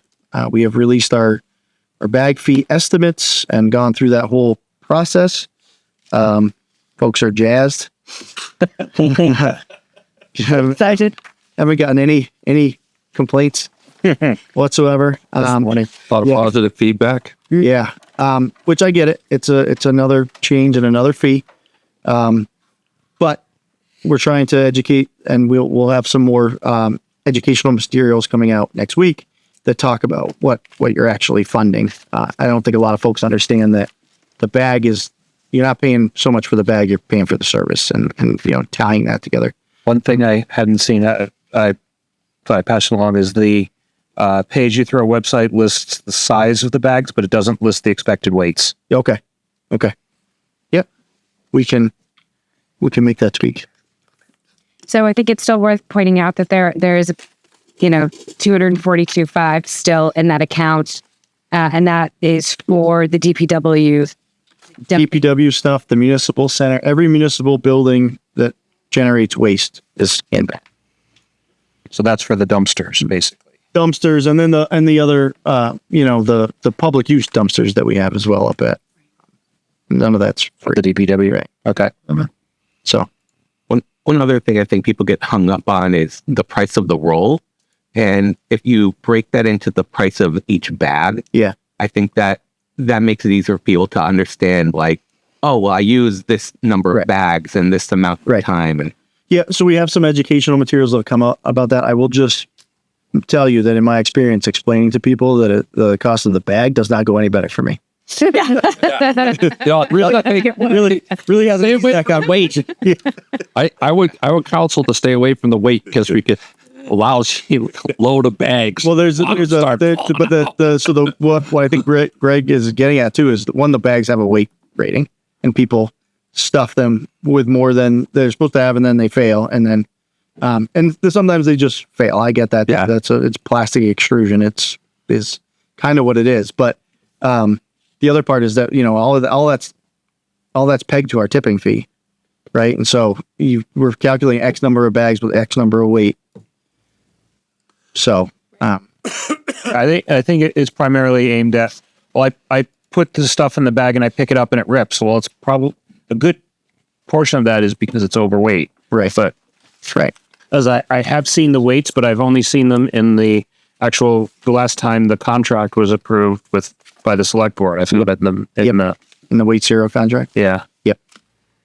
And we've had a lot of conversations with folks about the quality of bags and where we get the bags and our procurement process and all of those things. So it's been helpful because we've been taking those questions, comments, complaints, and making them into kind of a FAQ to help drive some of that. Because there's questions that I wouldn't have thought people would have, but it's great to know that, because I'm sure that's not one person, Of course. Okay, any other sanitation? Is that professional and technical moving into the enterprise fund? The Saint professional and technical? The 90,000. Yeah. Yes, that's to purchase the bags. Okay. So we already did that, didn't I? Yeah, he's just talking. I was asking why it was going to zero. Oh, oh, shit. Thought we missed it. But nope. Okay, gotcha. It's also some of the part-time labor has been also supplanted by the senior work-off program. Correct. Yeah, that's another place we utilize senior work off folks. Okay. Snow and ice. We've level funded to where we were for this current year. It's pretty par for the course. We had increased that by 50,000 maybe 4 years ago, just because you were always in deficit, and this has gave us a little reprieve from that. But this year, like we said, probably in the hole by 200 to 230, somewhere in there. So we'll see that at springtime. Yep. Street lights we've left level. Parks and cemetery, Paul covered. Health department, there's a small increase of about 3%. One is for the administrative assistant, and one is for the actual contract. Where the heck is that? Did I scroll past? Oh, right here. Yeah, it's that. 2.5% increase for professional and technical. That's our alliance that we have with Shrewsbury and West Boylston. Yes, correct. Okay. Council on Aging, slight increase. It's all staff positions, so we do have a new Council on Aging director. These are our two outreach and administrative positions. Or this is outreach. This is, what do you call it? It's the assistant plus our folks. We have a few other folks that are wrapped up in that line, like our activities coordinator, and that might be it in there. Yeah, I think so. But no major changes there. This is the nuts and bolts of it. We had a little bit for repair and maintenance because of stuff is starting to get a little bit older and it's costing more money to fix. Veteran services, fairly self-explanatory. So just regular cost of living adjustments there. And I have the microphone, so you'll listen to what I have to say.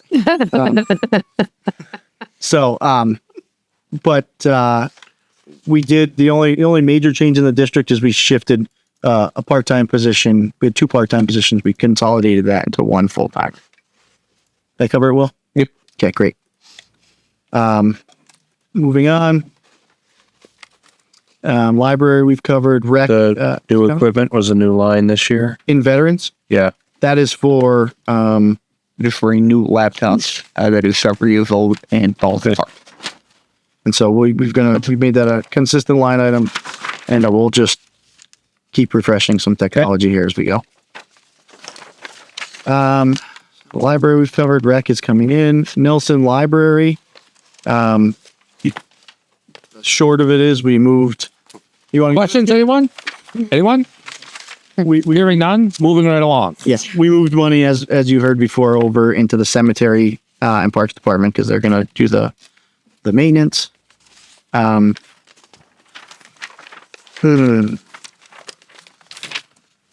think that is all my stuff. So can we spend time now on the contingency budget, exact contingency budget? Mary's next. Or did you already go list over with debt and everything? Nope. Yeah, so then we just have your retirement debt and your interest. And so those all correspond with our debt schedules. So those are changed every year. Will we have a chart at town meeting showing the debt coming off especially over the term of the potential override? Yep. We already have that in our debt schedule, but we'll put that in the warrant. Okay. Yeah, I can get you that. Yeah. Yeah, just send them what you gave me. I think that's the okay. What you Yep. That's what we've seen the bar graphs. Yeah. They show as she sent it to comes me. off. I would just forward it to the FinCom, I think. Yeah.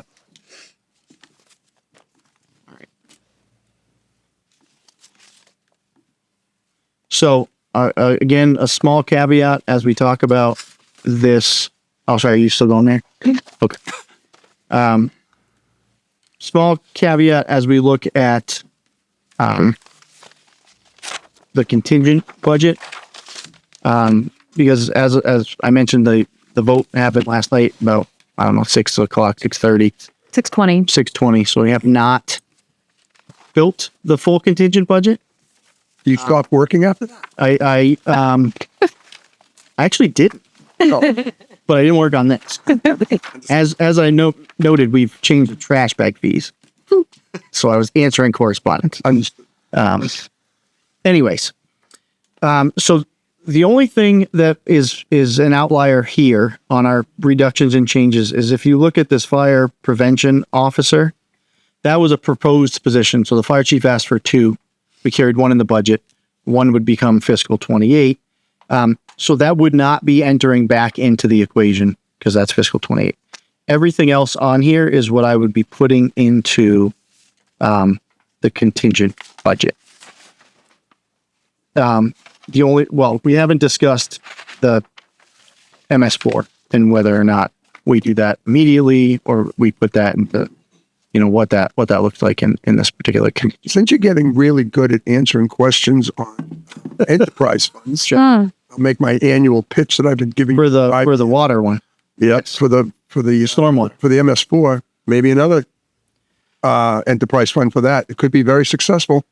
I know. I know you don't like me saying it but every year I feel I need to add that to the conversation. You do. Mary saying no freaking way. Very, very consistently.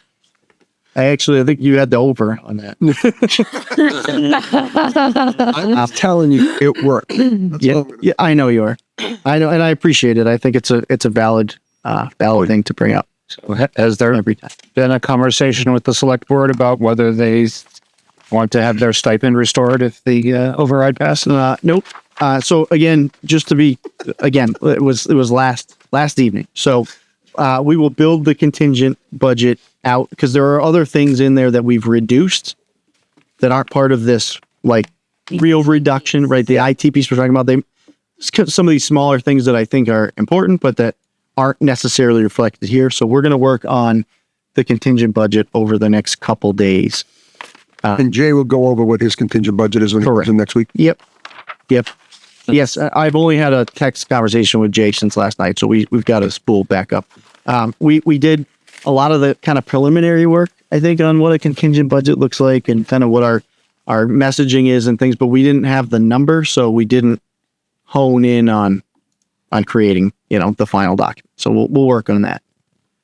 I know one of the things you have to do for the override vote is put a description on the ballot. Is that something that's in process? Do you already have a general idea of what that's going to be, or does that have to be a select board discussion? I don't think it has to be a select board discussion, but it is definitely a council discussion. And again, we're not. Yeah, that's got to be formed. That's got to be straight. Yeah, I mean, we've got previous ones to work from. But I'm going to just engage council immediately on that. But again, I'll do that. Yeah, because I know they say you have to follow that description for year 1, and then after that it's whatever. Yep. So we gotta kind of work that. That's what we got to work on. Not kinda. That's what we have to work on.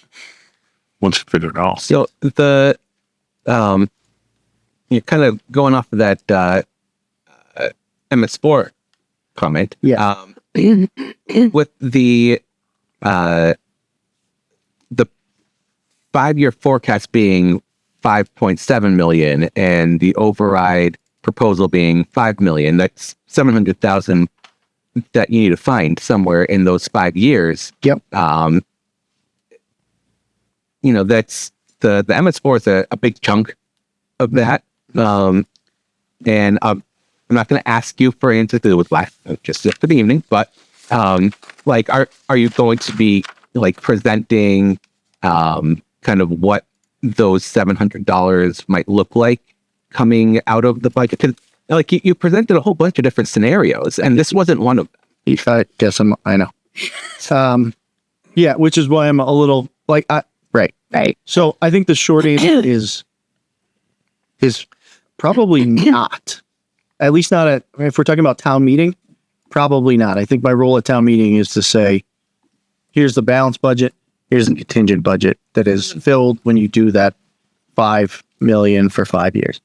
I think that's a conversation that we have in here through the budget process. And I think, I'm not saying we will be 100% transparent with it, but I just don't know that that's the number is the number now that's going to the ballot. So I think I'm going to focus on this is what we're going to be able to maintain. So I guess my kind of 2 cents as one of 9 members here. Yeah. I would hope that we can move forward with what is, the level services budget for next year. Yes. And not scramble to make, find a few cuts to throw in there because of that 700. Yeah. So I think, I think that I won't guarantee that. And the reason I say that is because, again, we've got like the BBT thing happening, and we've got some other things that are on the horizon, and we're always trying to become tighter, right? So I'm not confident that we're going to have the exact level services number that we had when we started the budgeting process.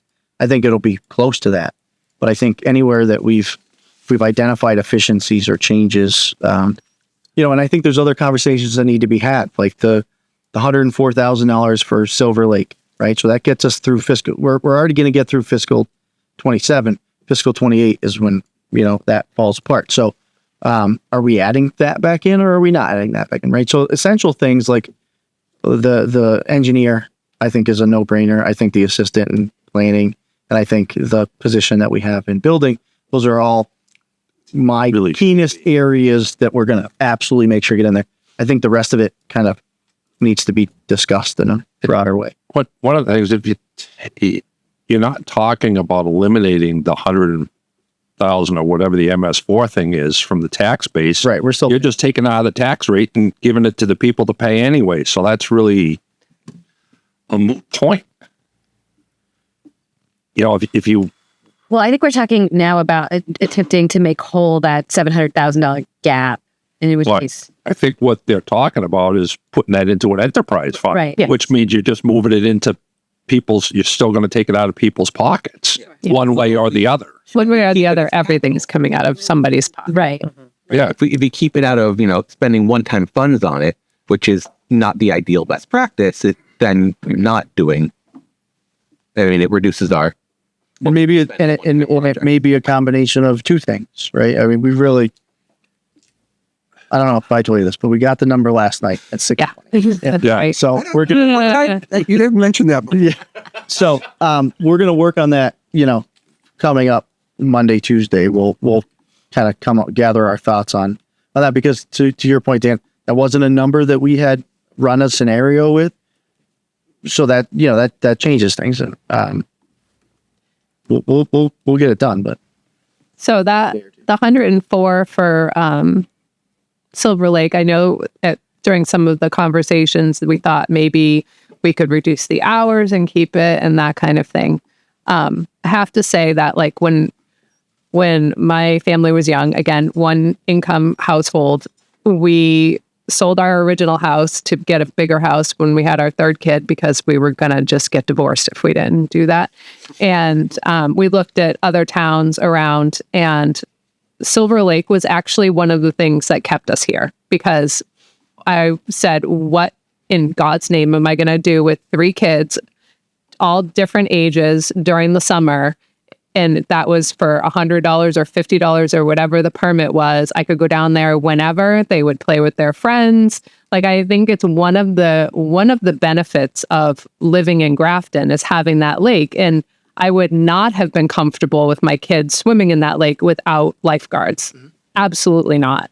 So I just think that these are the things that seem like, kind of easy cuts to make that actually affect the life of people living in Grafton. Right.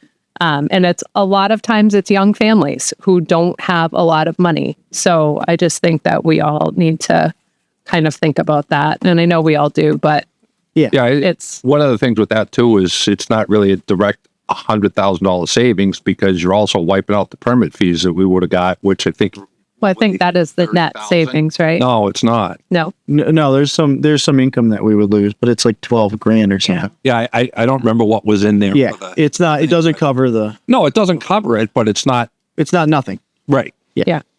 Yeah, and I mean, yeah. Well, I think you're with us. You're preaching to the choir. Yes. No, I know. I'm saying it for the benefit of. Yeah, I mean, not I've heard about every single cut that I proposed. Right. And to be clear, none of those are cuts I want to make. Right. No, they're not cuts because I was like, you know what would be good? Let's go to the beach for no apparent reason. Right. Like these are difficult decisions, and we're trying to find collectively to close that gap. Yeah.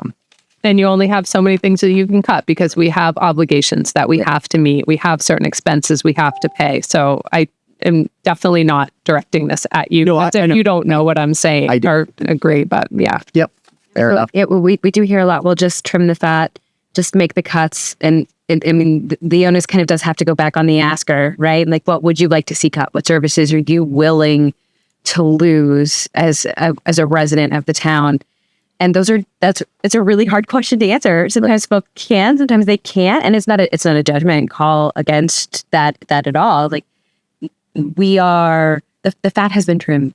We are bare bones, and the level of services that we enjoy today are going to cost the amount of tax dollars that we are now charging. Anything less is a loss of some sort, whether it's $75,000 worth of programming at the library, whether it's $104,000 worth of enjoyment time at the lake. And that's just year one. And then we look at year 2 and year 3, and then all of a sudden we're losing 3 police officers. Mm-hmm. It's a different kind of service that you're starting to lose at that point. And I just think it's important that folks really think through the implications of not funding the town of Grafton to the level that we anticipate, expect, and deserve, in my opinion, it to be funded at.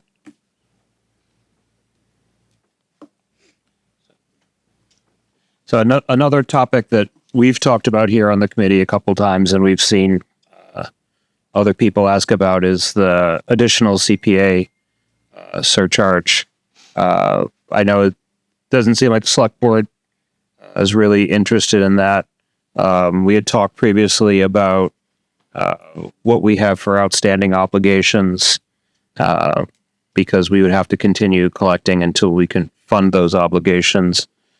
Just based on the last year's bond payments, which are actually a little bit higher than this year's bond payments, we're looking at $830,000 left to cover those obligations, and our unrestricted balance at the once we get our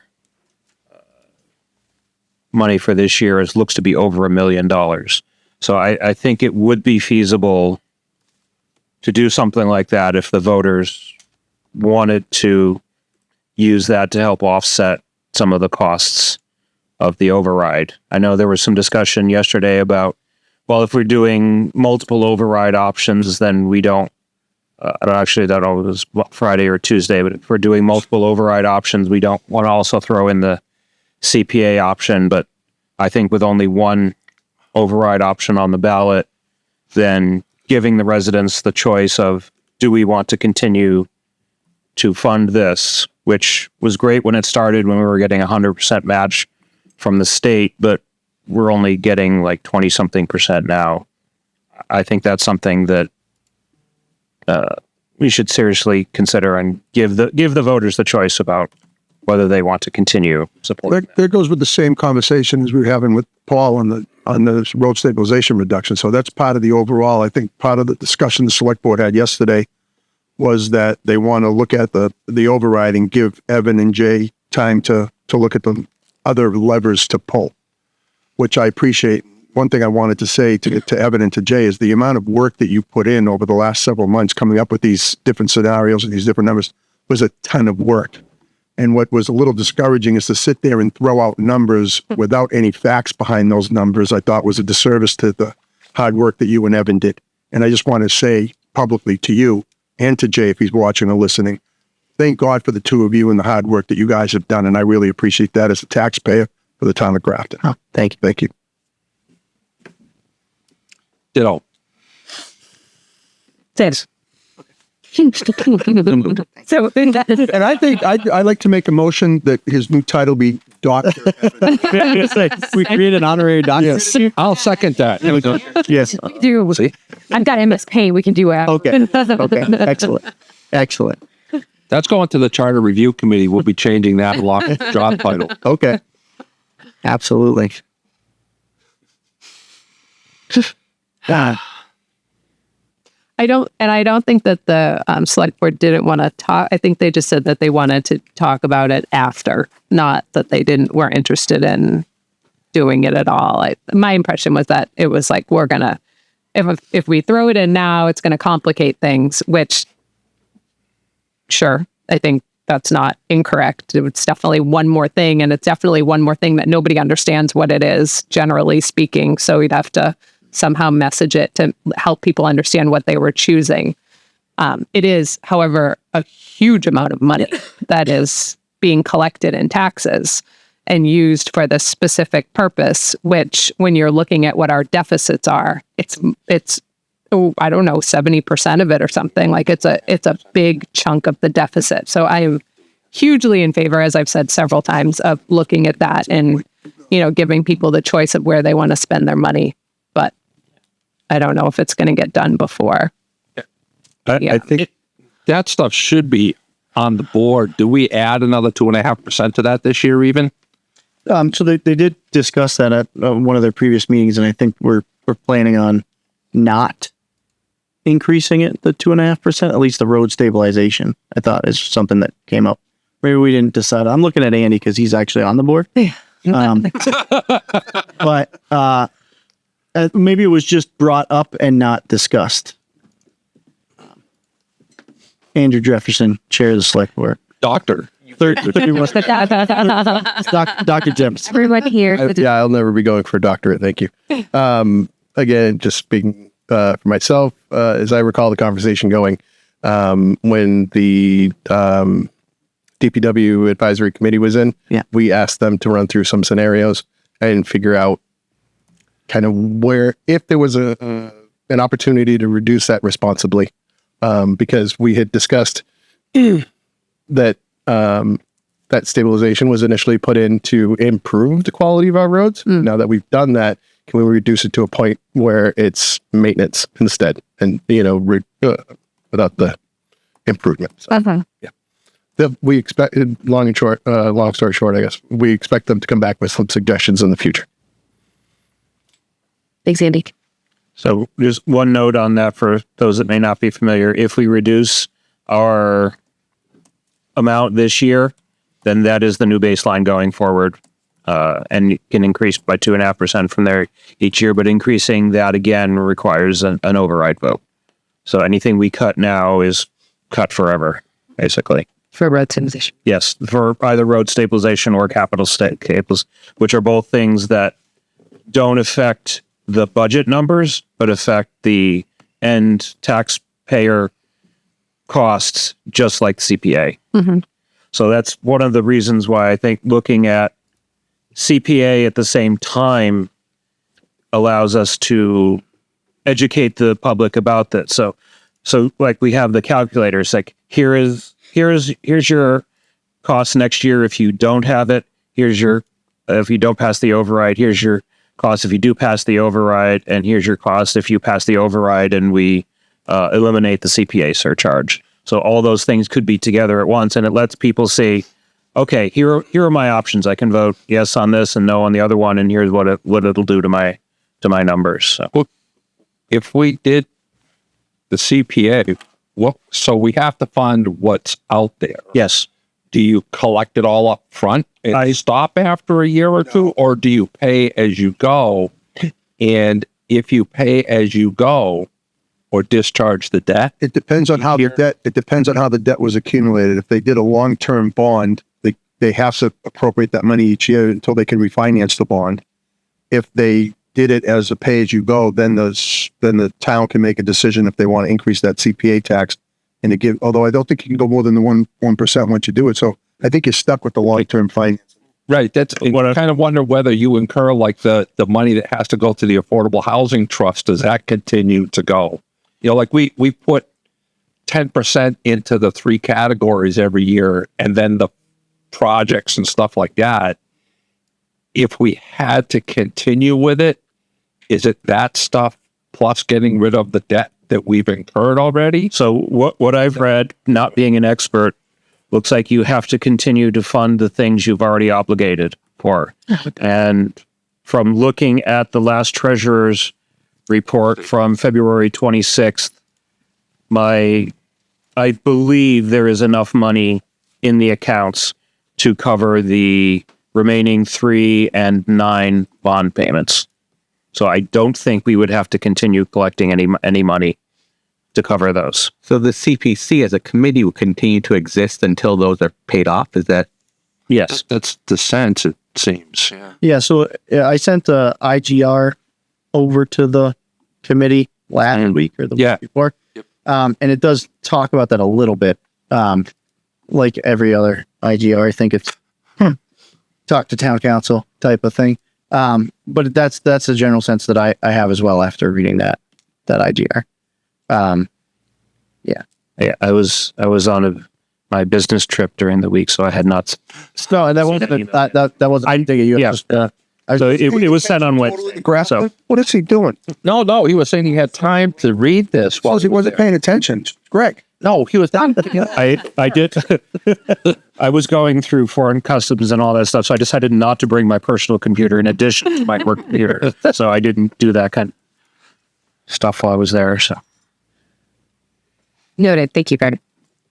Any additional relevant topics as they pertain to either the FY27 budget or to the override proposed last evening? Again, at 6 p.m. What was that? I didn't hear it. I did actually get to see because I was stuck in an airport. Oh. All right. Seeing none. Thank you, everyone, for attending the FY27 budget municipal hearing. We will see you on Wednesday to continue the discussion with Mr. Anthony Steele from BBT, Adam Lapointe from Grafton Rec, and your finance committee. We are adjourned. Thank you. Still a point. Thank you guys for being here today. Yes. Absolutely. Thank you. Where else would I